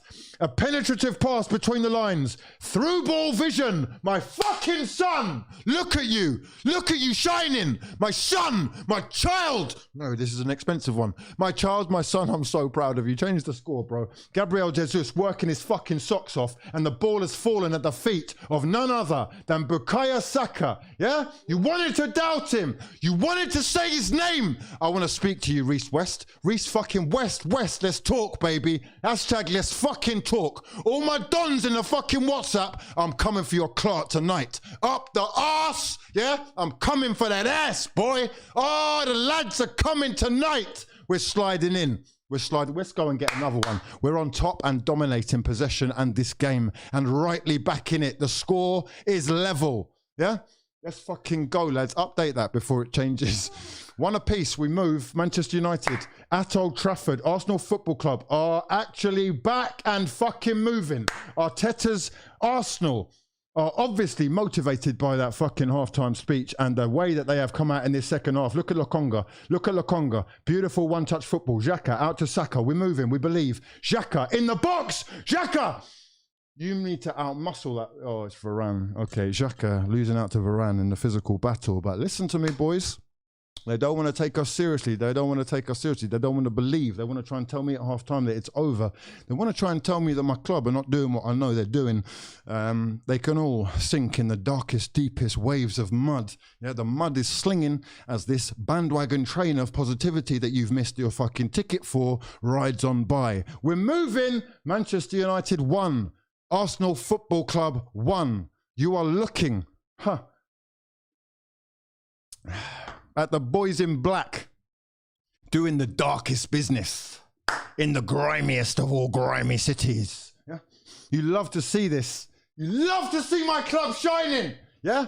I want to speak to the mayor, to the governor, to the motherfucking doubters. I want to speak to all of you. I'm speaking to you later on. Don't you worry yourselves, mate. Martin Odegaard turning and wonderful play. No, ref! Oh, it's a great tackle. Odegaard, beautiful spinning of his man there. And that is a fucking outrageously good ball in towards Marcus Rashford. Marcus Rashford against Gabriel Magalhaes. Magalhaes! Magalhaes? No, that's a fucking yellow. What?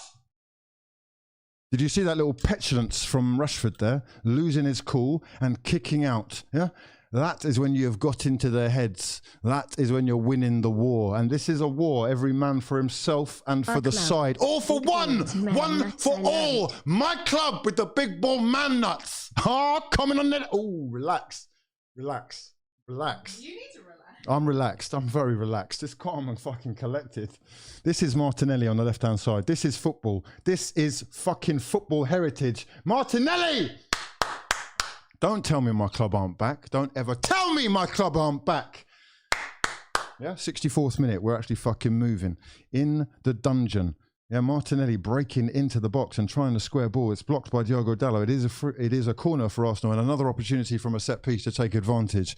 We move. Okay, played back to Zinchenko. Zinchenko is going to play that one back in towards Martinelli. Martinelli with the cross. It's headed away by the first man. Not the greatest of deliveries there. He has headed back into the safety of Lokonga, who for a second there was being charged down by Cristiano Ronaldo. Aaron Ramsdale going long and looking for the run of Alexander Zinchenko on that left-hand side. It is going to be an Arsenal throw-in taken quickly. Oh, no, it's actually not going to be an Arsenal throw-in. It's a Martinelli's mistake. United do win the ball back.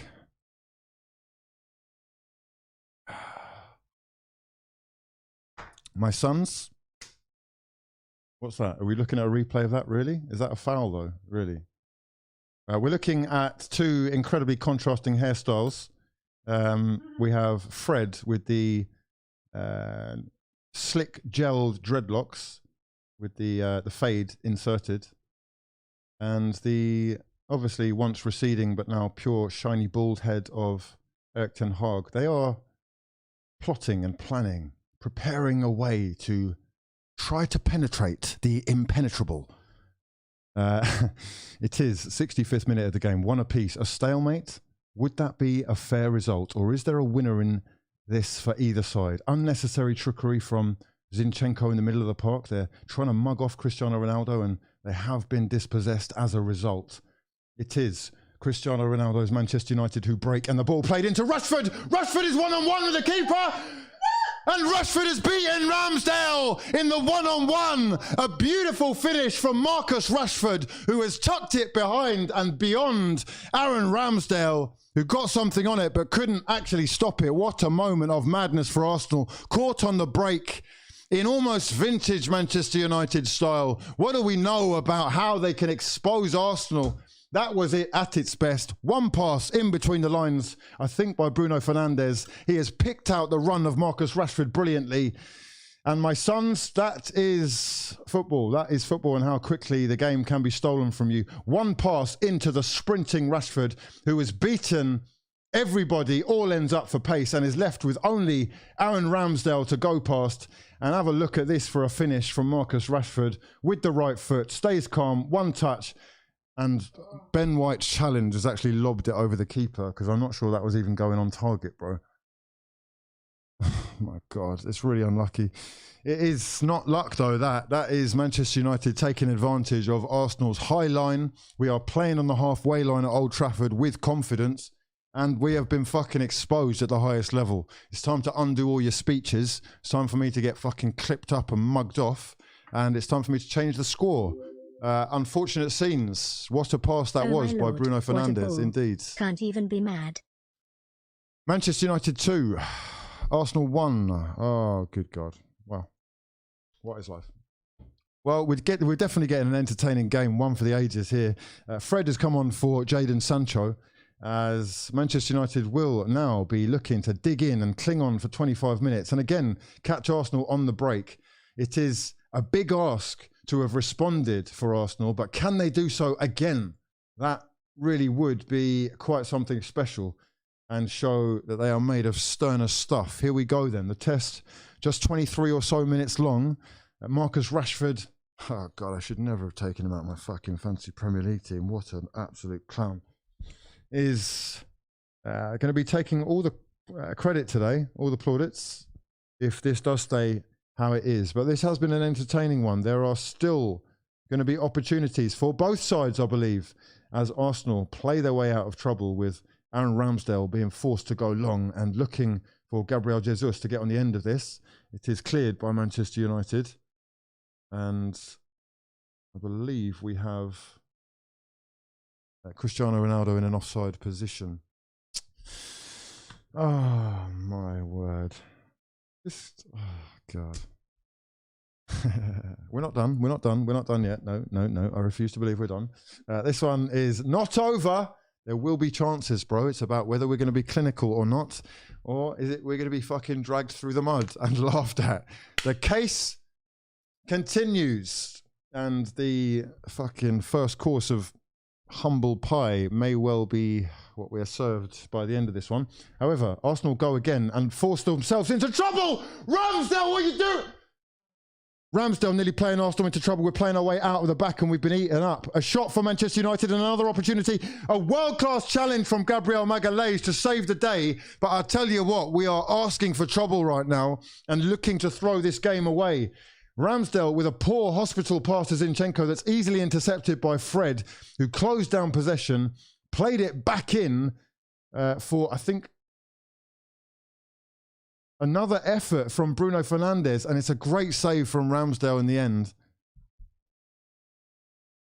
Come on, lads. Come on, the lads. Come on, the lads. Here is the cross from the right-hand side. It's headed in by Cristiano Ronaldo and headed away by William Saliba. Bruno Fernandes on the ball on the left-hand side. He has got Bukayo Saka in attention.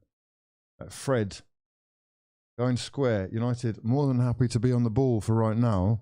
It is looking like Arsenal are in need of freshening of ideas. A change is surely afoot. 20 minutes left in this game. We have got Granit Xhaka heading the ball 25 yards back to the keeper, and Ramsdale picks it up. 20 minutes left in this one. What has Arteta got up his sleeve? What can Arsenal produce? What can we muster out of these last 20?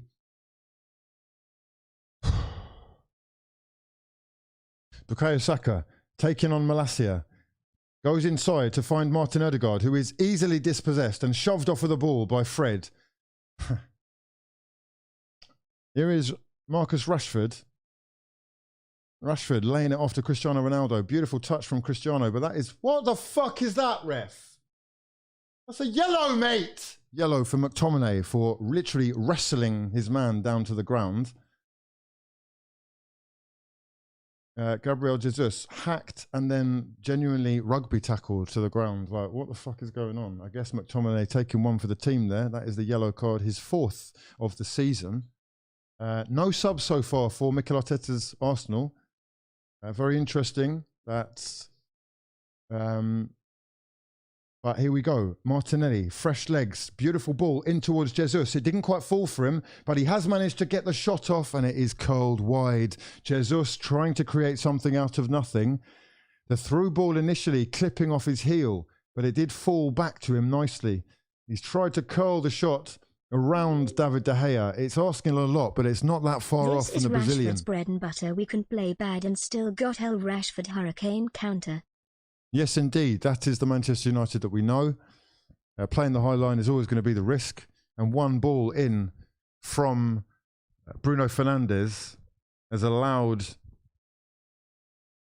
Marcus Rashford in one-on-one with the keeper. We're going to have a change. 2 changes, it looks like. We are going to actually see the emergence here, the introduction of Fabio Vieira. Looks like he is ready to make his full Arsenal debut at Old Trafford. It looks like Eddie Nketiah is also getting stripped off and ready to come on. 2 changes afoot for Arsenal, but is it going to be too little too late as Manchester United go between the lines again and find Cristiano Ronaldo on the left-hand side? It's Cristiano Ronaldo crossing the ball into the far post, and that has gone straight out for a goal kick.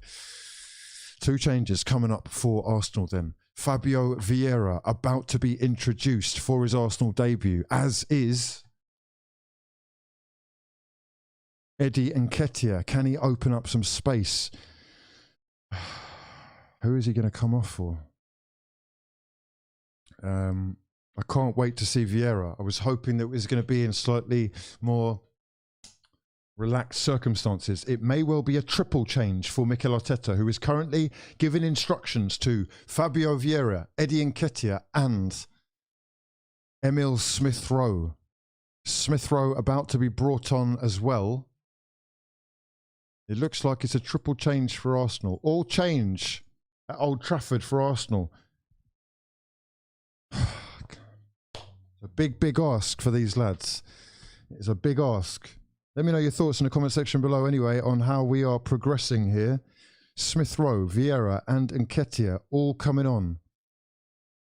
Arsenal caught napping as they looked for a second, with Bruno Fernandes playing Marcus Rashford through the lines, in behind against Saliba. Ben White sliding in as he took the shot. And unfortunately for Ben White, that little nick that it's taken off his leg has lifted it over the keeper. It is going to be Alexander Zinchenko that comes off. Zinchenko, Lokonga and Martin Odegaard all making way for Smith-Rowe, Fabio Vieira and Eddie Nketiah. It is all or nothing for Arsenal Football Club here.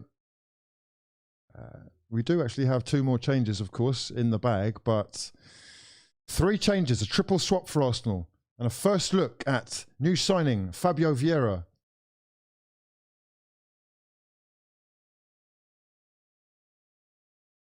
Arteta, not happy. Not happy with what's going on with his own players.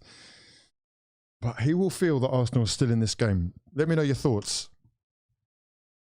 Julio G says, your captain's come off. You lot are done. Noah Wheeler says, danger squadron. Gideon Dredd says, it's sad to see Emil Smith-Rowe isn't trusted. He is trusted. He is on. SK says, this is Rashford's bread and butter. We can play bad and still get El Rashford hurricane counter. Jason McKeon saying, oh my lord, what a pass. Can't even be mad. 15 minutes. We go again. New legs, fresh legs on the pitch. Almad saying Arsenal robbed. Oh my God! Christian Eriksen one-on-one! Oh my. Fuck!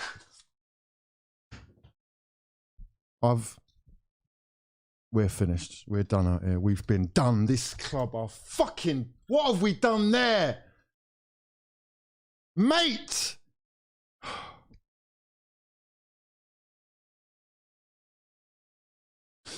Arsenal Football Club, 3-1 down. And just as I was thinking that we were still in this game, Diogo Dalot has screamed to his fans for that throw-in to be taken. Yeah? He wants the ball urgently.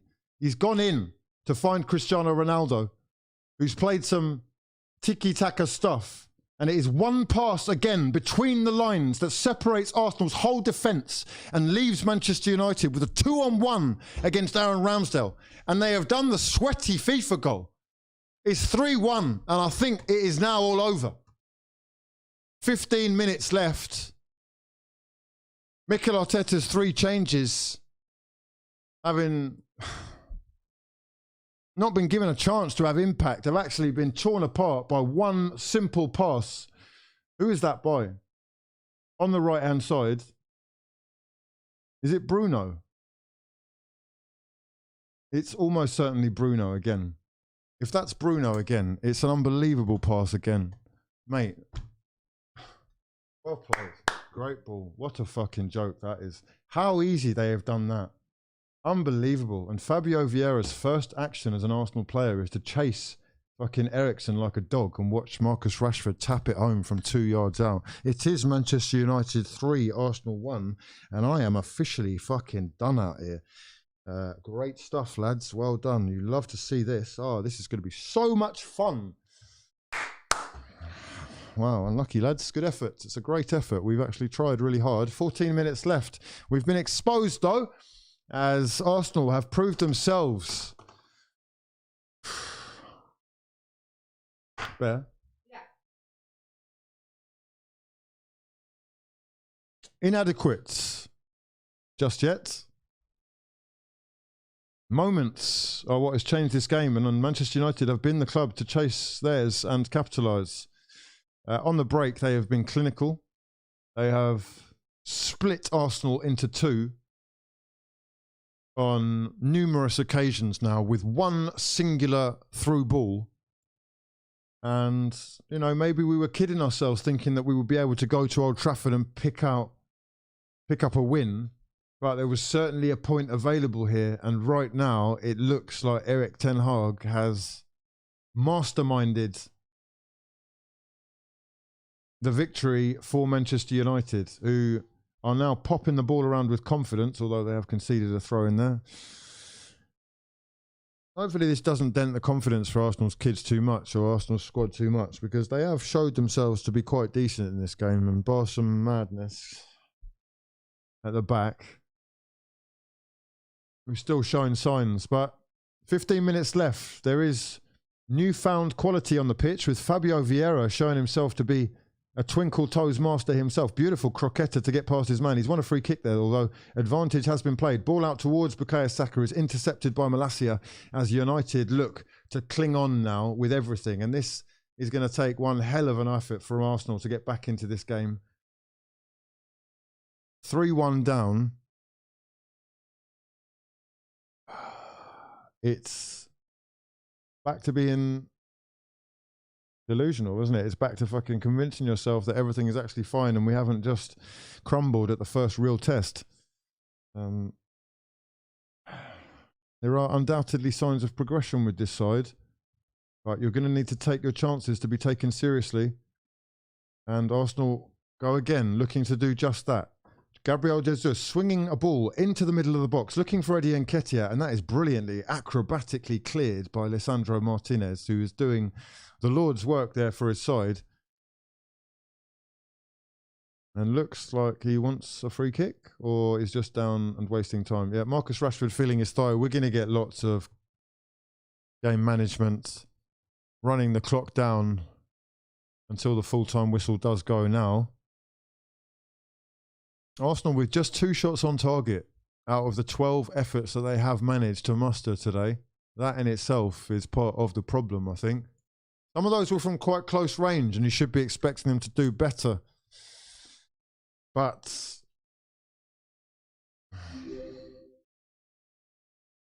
Hold. 11 minutes. Come on, lads! Fucking hell.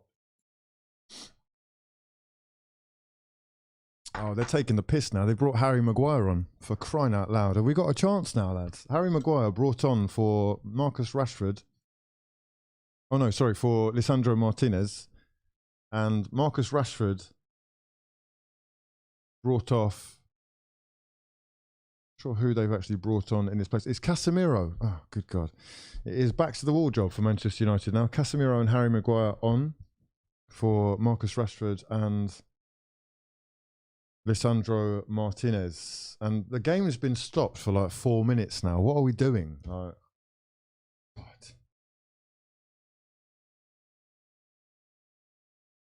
Sensational scenes of unglorious emotion. We are fucking mudded. We've actually been mudded. Great. We're back to fucking mudness. Yeah, top of the league, but mudded.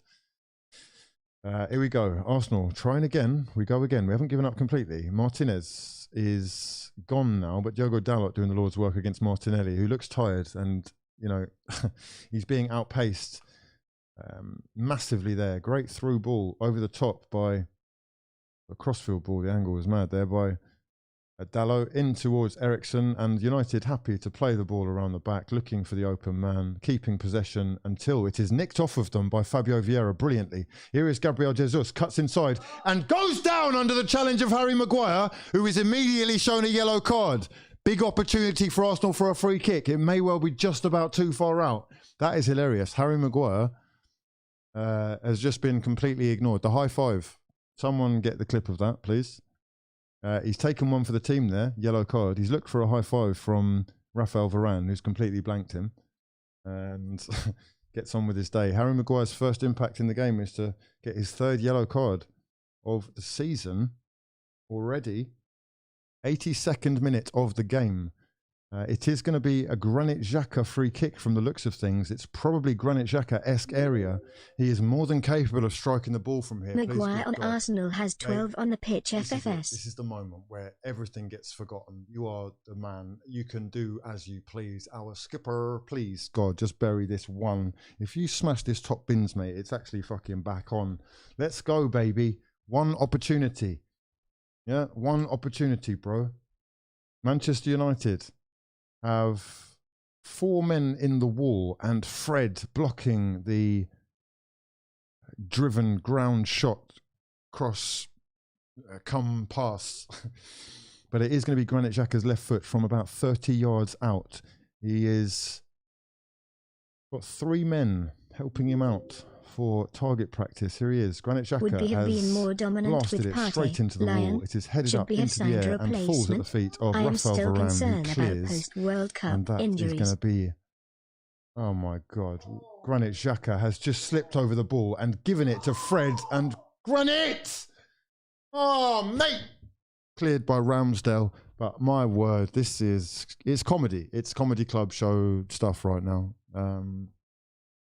Slipping over the ball as he tried to play it back to Ramsdale. He's given it to Fred, who played his man in. It is cleared by Ramsdale, but a panic situation. It nearly fell to Cristiano Ronaldo for a tap-in, and he was ready for that.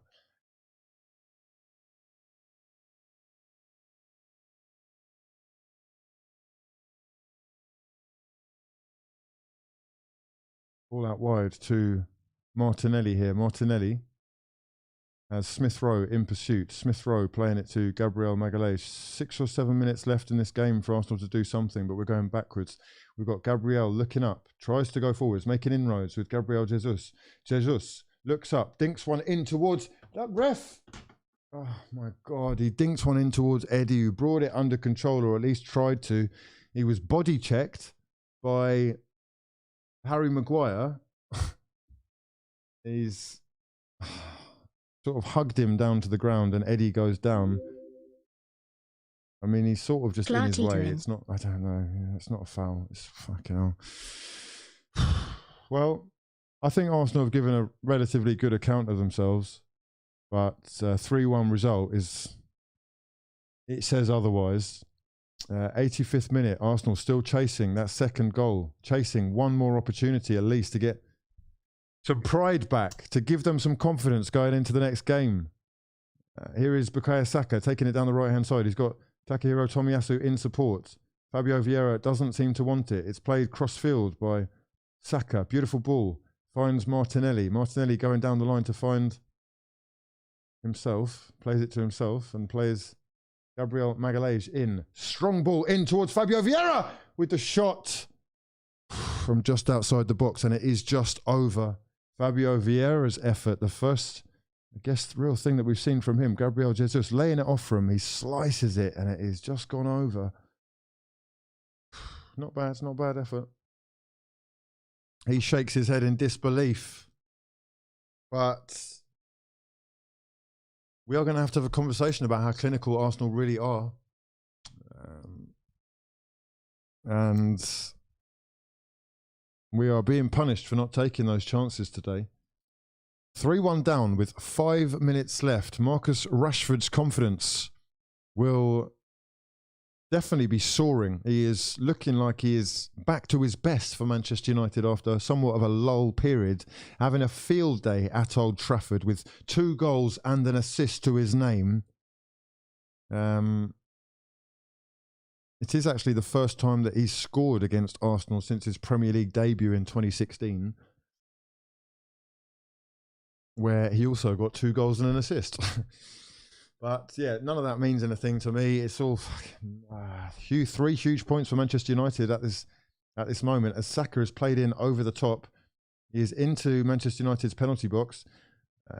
The cross is deflected and goes back to Saka, still trying to get his way around Malacia and Eriksen, who both stand tall, strong, and do win the ball back. Tomiyasu does just that as well, but it is, oh mate, a late challenge from Saka on Malacia that is going to be pulled up by Tierney here, and Saka is going to get himself a yellow card in the corner. We're dealing with the last couple of minutes, and the players are obviously frustrated at the game management that's going on with Manchester United right now. It is undeniable. Are people asking for VAR on Maguire's challenge on Eddie Nketiah? He does Same look old shaky. Arsenal. He will be making Manchester United fans nervous just from his presence. But, mate, come on. It's humble pie time for Arsenal Football Club and their fans. It's back to reality, really. It's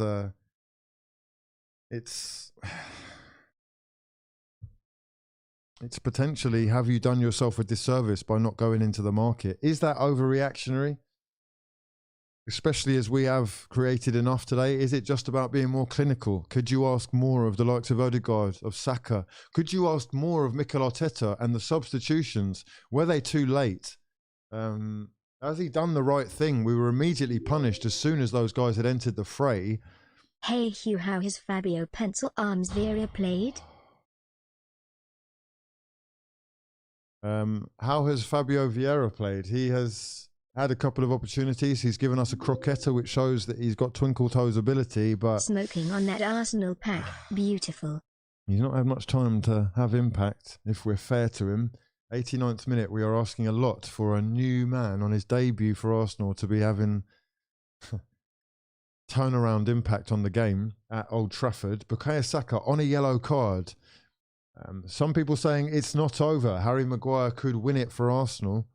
But Frank is delighted to be smoking on that Arsenal pack.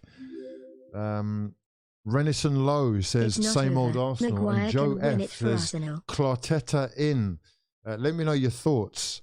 Has this swayed your opinion? Would we have been more dominant with number 5 in the middle, says Duke KM? Should we have signed a replacement? I'm still concerned about post-World Cup injuries, says, who was that? Duke KM. SK says, Maguire on. Arsenal have 12 on the pitch. Nathaniel B says, hold that. And the rest of you, say what you like. We're fucking... Oh, mate. Painful. Painful scenes. Here is Bukayo Saka with Fabio Vieira on the ball. Fabio Vieira dinking one into the middle and looking for the oncoming Martinelli. Great vision from Fabio Vieira. I like what I'm seeing of the guy so far. I have to be straight with you. driven sort of cross into the path of the young Brazilian at the far post, and it is a great clearance that's won Arsenal a corner in the 90th minute. Here we go, 91st minute now even.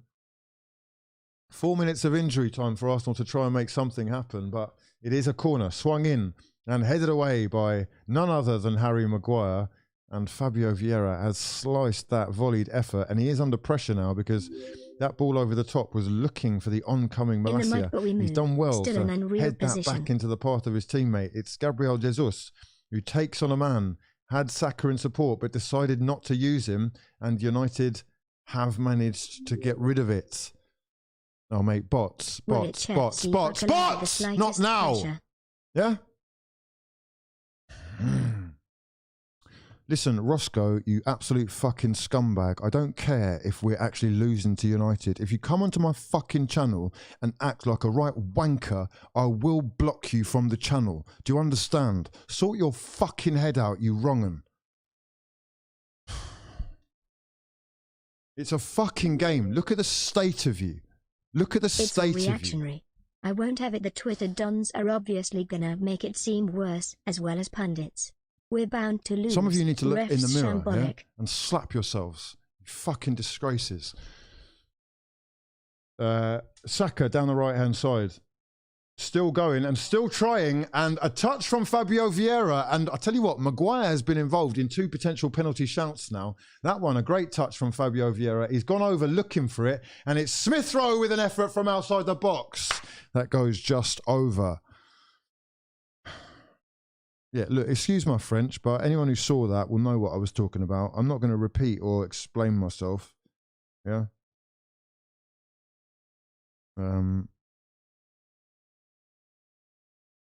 Joseph Jimenez Silvera says, it's all reactionary. I won't have it. The Twitter dons are obviously going to make it seem worse, as well as pundits. We're bound to lose. Refs shambolic. Jory says, I hope I've pronounced that right, mate. Erdegaard, so Jury or Jury says, Woolwich FC buckle under the slightest pressure. I shouldn't have even tried to read your fucking name out properly, mate.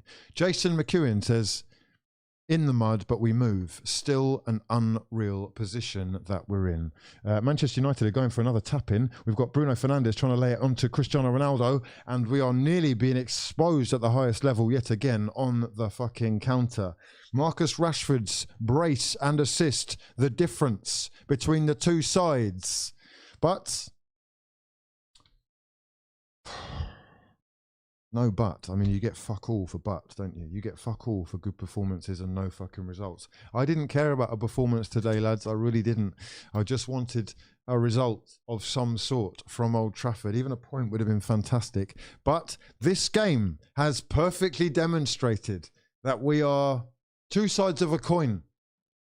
We are looking sophisticated and organised going forward, but we are not clinical enough. We are looking organised and calm at the back, but we are easily countered on the break. And we have failed the first real test. Come a cropper of both of those frailties today. Long ball played by Gabriel Jesus, looking for Eddie Nketiah's run. Eddie Nketiah is going to get there. He's going to beat Malacia to the ball. He is actually being bullied, though, off the ball by Malacia. And Arsenal going to have to work again through Granit Xhaka. And that is Fabio Vieira shooting from 40 yards out. And it's straight into the arms of David De Gea. Is this Arsenal's first tough game? Have Arsenal crumbled against the first top side that they have played? Have they played well today, and did they deserve something from the game? Please do let me know your thoughts in the comment section below. Do you feel that Arsenal have failed to turn up? Do you feel as the full-time whistle goes and Manchester United collect their 3 points against Arsenal, the two managers shaking hands, Manchester United 3, Arsenal Football Club 1. Please do let me know your thoughts in the comment section below as we proceed to give you the player ratings and final thoughts on what was an entertaining game. Let's just say that for a start. It was a fine, entertaining game. Manchester United 3, Arsenal Football Club 1. We are going to tweet this out again. as we proceed to give you final thoughts on a game where Anthony stole the show early doors. A left-footed curled finish, placing it sumptuously past Aaron Ramsdale's despairing dive. And it is really a pie-in-the-face moment for Arsenal Football Club and Mikel Arteta. Lots of talk going into the game about how good Arsenal have looked. Lots of talk about how Arsenal are, indeed, still at this moment, top of the league and flying with 5 wins out of 6. They have been outdone today, tactically caught on the break. Marcus Rashford's 2 goals and an assist. But as I have just tweeted this out, I'm going to let you know my thoughts as people start to flood in post-game looking for banter clips. Might not see Sam. We're going to do some player ratings. I will tell you exactly what I think. The first thing that we are going to cover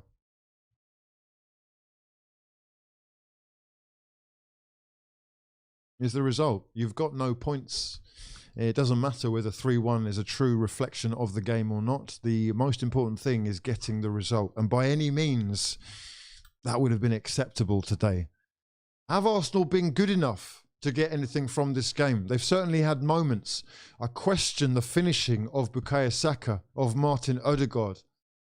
We had a moment of brilliance early doors, but we have been caught out. Refereeing decisions, VAR getting involved again. Rightly or not, let me know your thoughts. Has Aaron Ramsdale done himself a disservice? Again, is the jury out? Are we being caught as a result of playing this high line? It is so good to watch these centre-backs being able to pass the ball with such technical proficiency. It is so good to be confident in your back four on the ball. But does it mean anything after this? What does it mean? It is a very tough loss, this. It is going to take a lot for some people to get over. Banter stakes are going to be high. Gabriel Jesus, let's talk about him. Gabriel. What are we rating these Dons out of 10? Let's do player ratings out of 10. 1. You're giving Gabriel Jesus 1 out of 10. 1 point on Fantasy Premier League. Look, Gabriel Jesus has now scored in 2 of the 6 games that Arsenal have played. And to me, if we are laying the facts down, he is involved in everything. He is opening up space for everybody. He is taking plenty and making plenty of opportunities for himself and for others. But is he being clinical enough? Come on. These are the cold, hard facts. The answer is no, bro. The cold, hard facts say no. Scoring in 2 out of your 6. With the opportunities that we've had, I don't think he's doing himself justice. He is capable of more. And maybe that has cost Arsenal in a way today. Only 2 shots for Gabriel Jesus today. None of them on target. What are we rating Gabriel Jesus out of 10 today? 7 for work rate. 6. Gabriel was a 6. 5. Some people are saying 0. 4.5.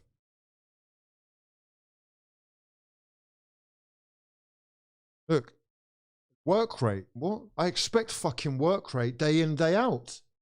8 for work rate. You get points for work rate, but not too many. That's 2 points. 2 points are fucking minimum. Maximum. He's working. Who's he working against? Lisandro Martinez. Did we expose him?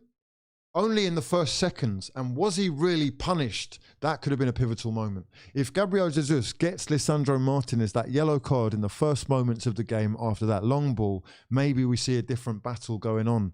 But he threw himself about. He made himself a problem. And you have to say Martinez was good. Rafael Varane as well is coming to his own at United. He is clearly a leader of men. More experienced than any at winning trophies.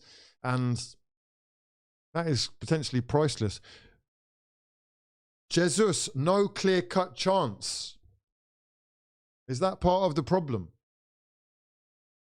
Is that part of the problem? Odegaard did play him in once with a lovely through ball that still didn't have quite enough on it, I don't think. And he was fully being marked, but it was direct, penetrative. And it created Arsenal's goal. A lot of the other stuff is not as direct, especially from Odegaard. Let's listen to this.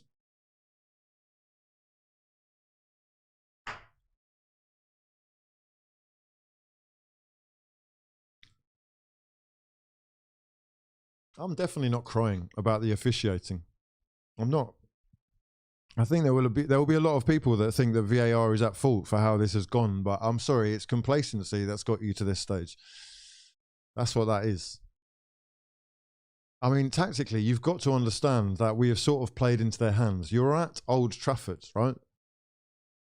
Defensively, questions should be asked of whether Zinchenko was the right option. Maybe you trust your footballing prowess. Maybe you trust your patterns over the need to be defensive as well. Because you know that the pace that Sancho, Antony and Rashford have with the through balls that Bernardo is going to be playing are a danger. And that's all that was today. There really wasn't much else to worry about.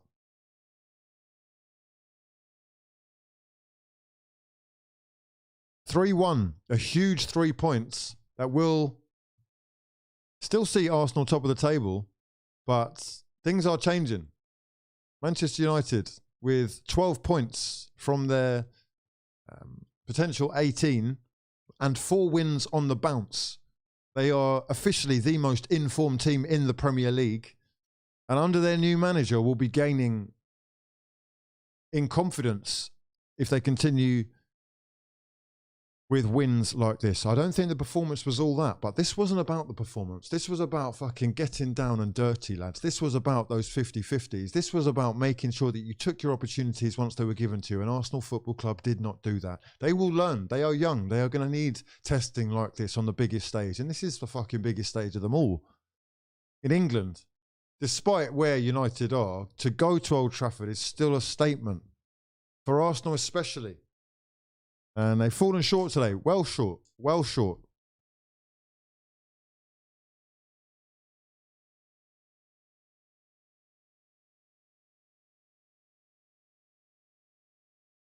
It doesn't look great, that L, does it? Top of the table. It's a big L, and that's a big statement win for United. A massive moment for Manchester United. And to be expected. In your heart of hearts,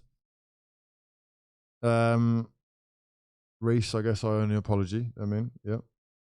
Screaming your name earlier. A few people told me yesterday that I was fucking delusional to be entertaining Arsenal Football Club getting anything from this match. Few people told me that this was the first test that Arsenal Football Club were going to face this season, and that they were going to fall at that hurdle. Do you know what makes a man? It's not sitting on the sofa getting comfortable watching films. You mean? It's adversity, yeah? It's struggle. It's finding your way out of problems. And these lads will have to pick their fucking chins off the floor right now, because they have done well. They have done well. You're playing against hundreds of millions of pounds of quality, a new man's vision, and he trusts technical footballers like Malacia, Martinez, Eriksson. They are ballers.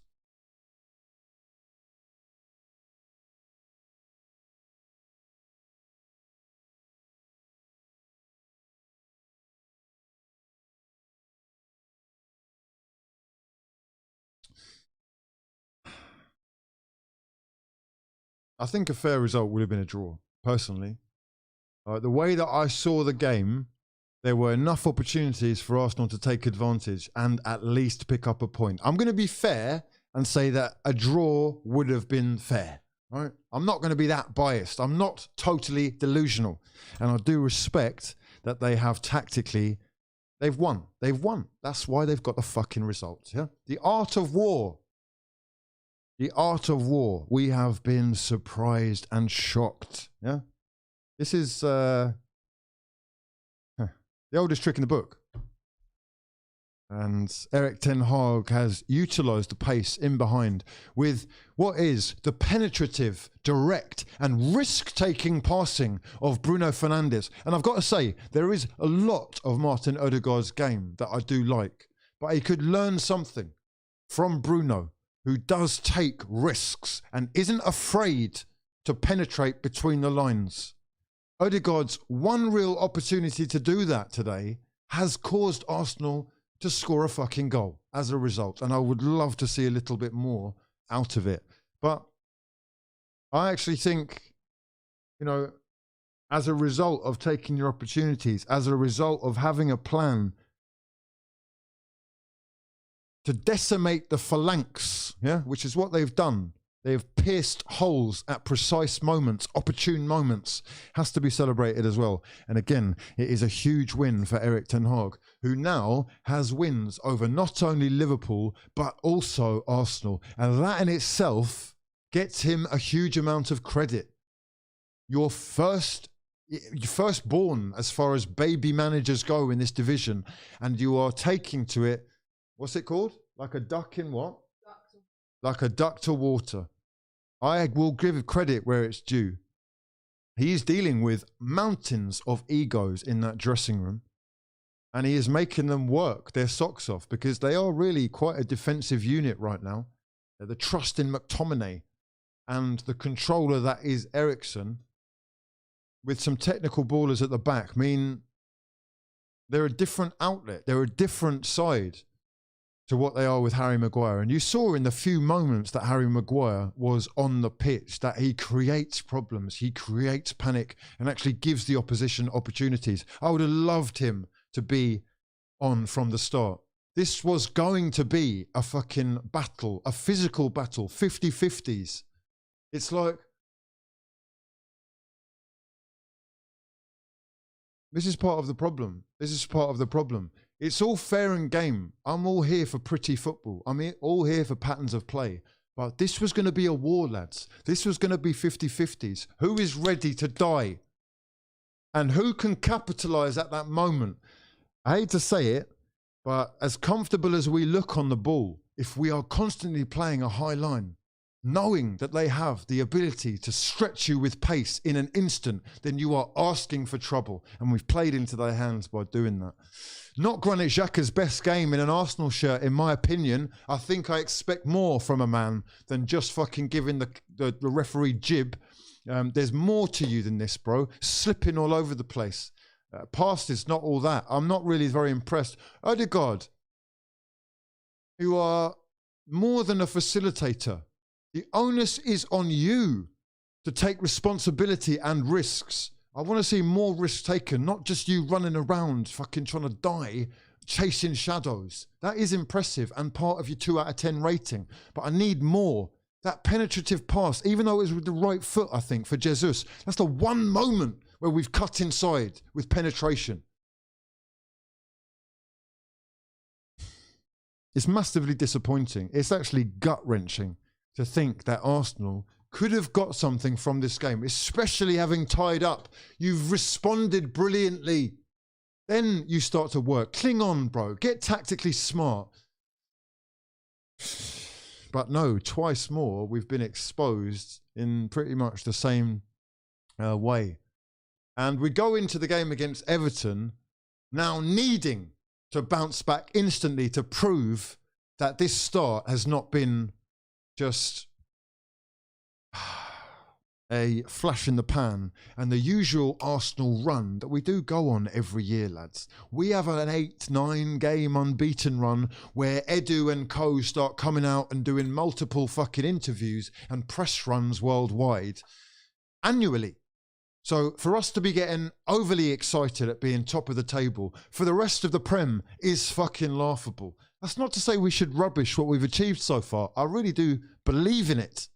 You still saw evidence of promise today. Fabio Vieira, technically he's very good. You can see that already in the brief moment that he was on the pitch. Was that the right moment to throw in the new signing, to give him confidence, desperately trying to grab something from the game, anything? I don't know. I don't know. Has he What do we think? Let me give you a question. Here we go. Mikel Arteta versus Erik ten Hag today. What do you rate Arteta out of 10 for today? Meanwhile, I will go through these comments. This is the difference between Conte and Arteta, says Mohammed. Arteta is too desperate to dominate every game and too arrogant to be pragmatic. That is definitely an opinion that holds some weight in my eyes, because there was a moment today where you really could have decided that Old Trafford is a fucking dangerous place to go to no matter what side you are. And if you manage to claw your way back into the game, I don't know if you realise, statistically, someone can tell me, right?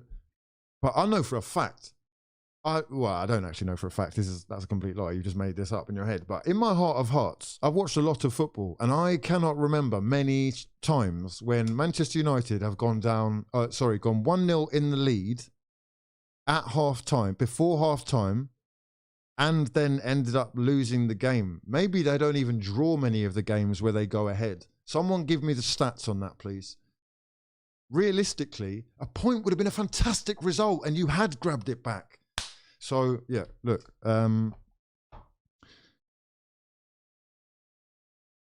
Sorry, wait, what? Oh my God, that's actually a thing.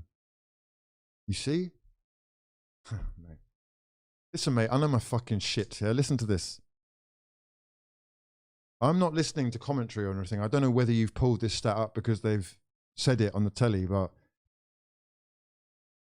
there has only been one time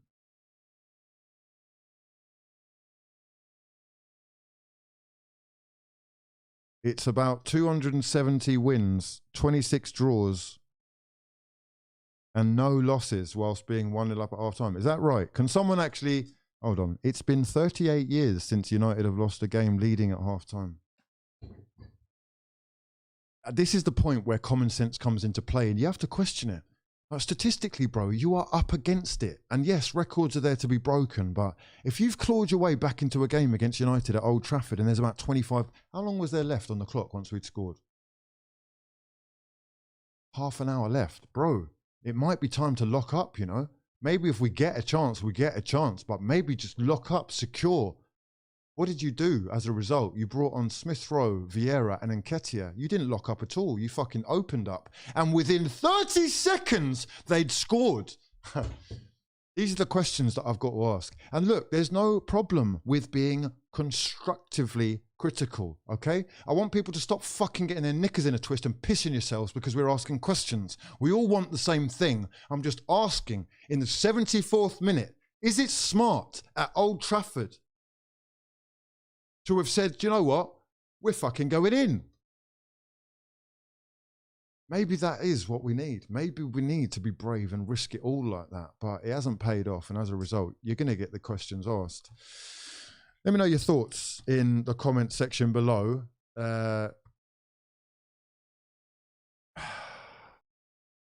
Painful, emotional. What a roller coaster. We had moments when Gabriel Martinelli's goal was disallowed in the 12th minute. Tell me your heart was not pumping out of your chest. Tell me you didn't actually believe that we were here and we had arrived.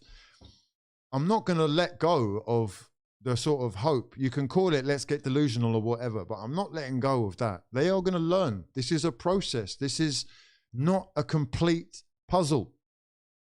They're just showing signs of progression. And look,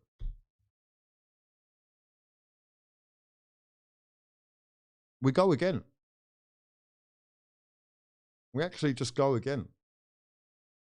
I mean, they tried to tell me yesterday. They tried to tell me, you're going to get battered. Why do you actually think that you're going to get anything at Old Trafford? They said, I was on the phone for an hour last night, two different people, both of them saying, you are completely delusional. You realise that? This is Old Trafford, O-T, yeah? O to the T. I guess this is the reason you stay humble, right? This is the reason why you don't jump out of pocket. But I'm not really into that life. I like to live in the moment, and Arsenal have been flying and I've been enjoying it. So, you know, it's been a fun ride. If this is where it ends, then so be it. But questions will be asked. Brandon Thwaites has got a question himself. As has Jack Belgin, who says, despite the loss, Arsenal looked good. I'm sure you'll bounce back well in the Champions League on Wednesday night. Oh, wait. Coys. Brandon Thwaites. Lakonga did well today, but we missed the number 5. Ben White looking slightly fraudulent in defence too. Love to our fraud father.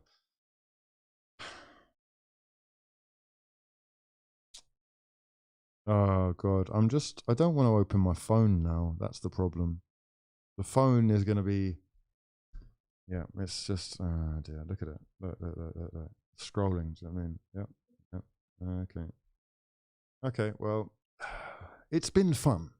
You can't deny that. I hope that you bought in and enjoyed the moment while you could. We go again. Frank Lampard's Everton at home is the next challenge. And, oh, look at this. Okay, so people are sending me tweets left, right, and centre. So let's just go through some of them. What's this all about? What's it all about, eh?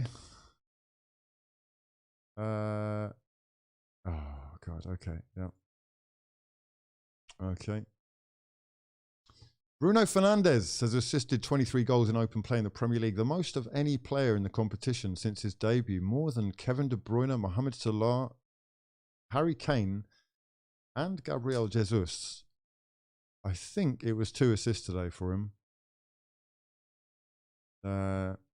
Bruno Fernandes. I'll tell you what, I've been watching this guy since Sporting when I thought, hold on. He is a risk taker beyond belief, to the point where it's actually a little bit frustrating at times. Shots from everywhere. But he tries things, and the greatest players in world football do try things. He makes things happen, and whether you think that he's technically perfect or not, or aesthetically pleasing as he could be, is kind of irrelevant, because he does make things happen. That much is undeniable. We have got, what's this? Oh, this is interesting. What's this? Which Premier League team has the most difficult start to the season? Sorry, hold on a second. Who's this in the chat? Where was your world-class player today? Who is Arsenal's world-class player? Who's Arsenal's world-class player? Who is that? Wait, let me just have a look at the squad. My whole head has just, it's been spun there. Do we have a world-class player? I think he's saying Jesus. Odegaard? I mean, if you understand the definition of world-class, maybe it's slightly different to mine, but Arsenal Football Club do not have any world-class players. These are the cold, hard facts. I'm not afraid to admit that. It's a squad. It's a team effort, a unit. There is not one name in the Arsenal squad that is world-class. What are you talking about? We have great players, some good and promising players as well. Yeah, strange comments. Which Premier League team has had the most difficult start to the season? This is from The Athletic. Oh, is it? It looks like Athletic font. Mikel Arteta's Arsenal have had the least difficult start to a season. To the season, they say. Oh, that's interesting, isn't it?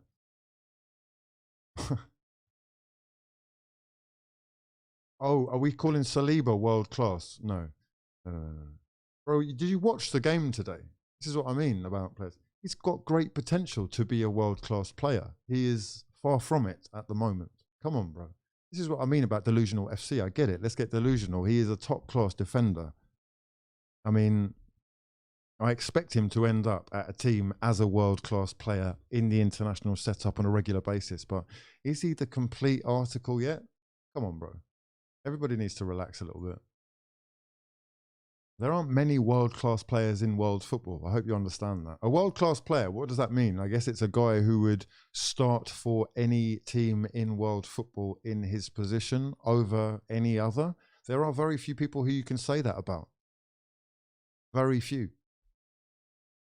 Maybe there are, let's say, 15 to 20 world-class players in the game. Full stop. None of them are at Arsenal, bro. Get over yourself, all right? I'm all more than willing to jump aboard the fucking hype train, but I'm not going to go overboard with it. We are more than capable of a squad of achieving something sensational this year without world-class players. Anyhow, cheers for that. That's great. Here we go. We've got a response from... Let me know your thoughts. If you want to tweet me anything, if you want to show me anything that we want to go through or anything like that. But played really well, says 49 unbeaten 2004. It says... should have taken something from the game, but no matter how great a team we take there, something always goes against us. We keep playing our way, support the team, and we'll do better than last season. We'll get more clinical as the team gels. Our future is bright. I agree with that.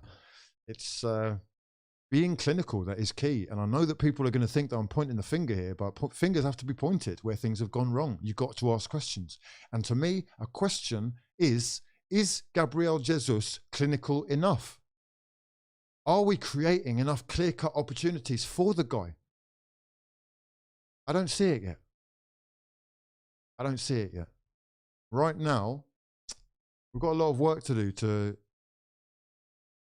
maintain the run, to get back on the form hype train. Yeah. He's an exciting player, no doubt about it. He is electrifying. He is an incredible upgrade to Lacazette. Yes. He's scored so far in 2 out of 6 of the games, and we have been tested once, if everybody is to be believed. Okay, I'm not going to go there, but look. Again, you can't call him world class yet, yeah? What's this? XG philosophy. Oh. Huh. Well, there you go. Okay, well, that is interesting. That is exactly how I feel. And that is so frustrating as well. That shows you have gifted it to them.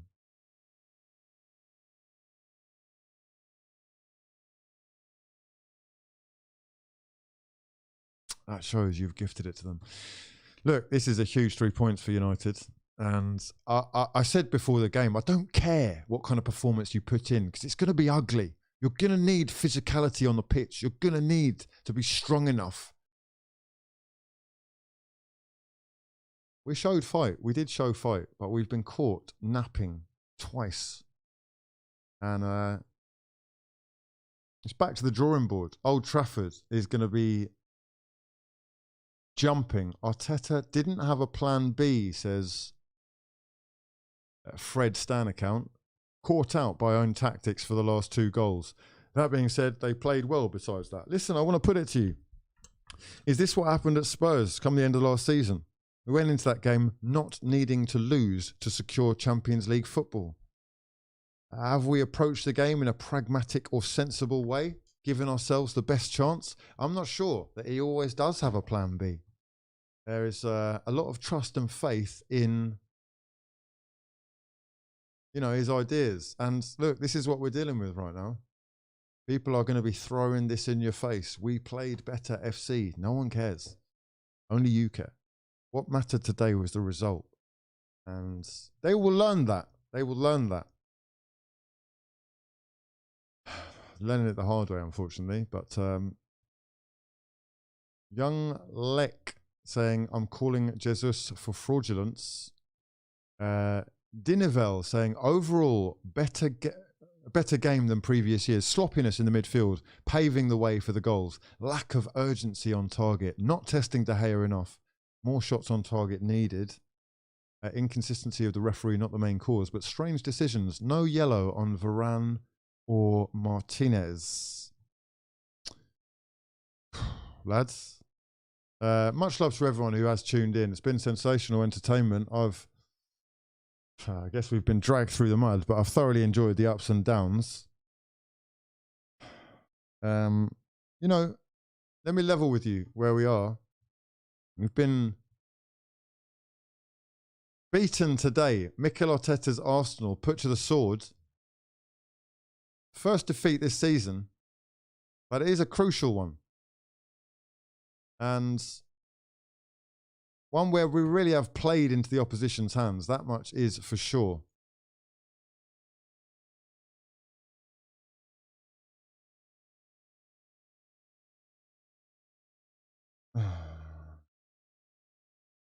We're just young and naive, I think. Young, naive, both in terms of the personnel and the manager.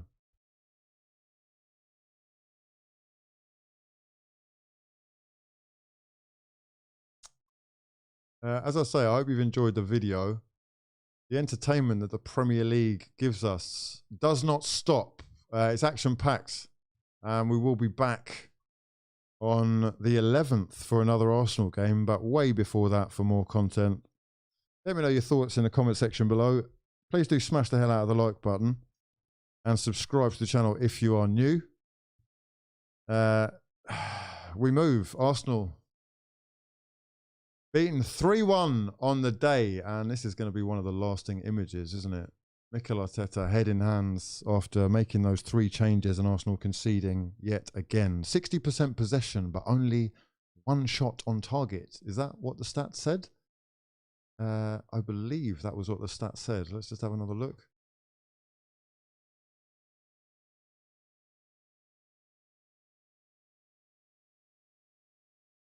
Three shots on target. 3 shots on target. 1 from Fabio Vieira right at the end, which was down the throat of David De Gea. Struggling to remember the others. But yeah, we haven't done what we needed to do. No points, nil points, and back to the drawing board for Mikel Arteta's Arsenal. 39% possession, but 3 goals on the day. The only stat that really matters. A brace for Marcus Rashford and 2 assists for Bruno Fernandes. What do Arsenal have to do to really be ready? Because right now we're not. These are the cold hard facts. How naive have we actually proved to be?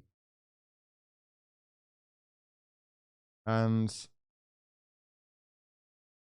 how responsible is Mikel Arteta? If you are going to change things positionally, if you are going to leave us exposed out wide, especially with the wing backs and the pace that United have got, perhaps you are more culpable than people are letting you on, or people are letting on for. Plenty to discuss anyway. I'll be back with another video, of course, later on. Please do get this video to at least 2,500 likes or you won't be seeing me ever again. For now, though, I've been Hugh here and this has been fucking hell.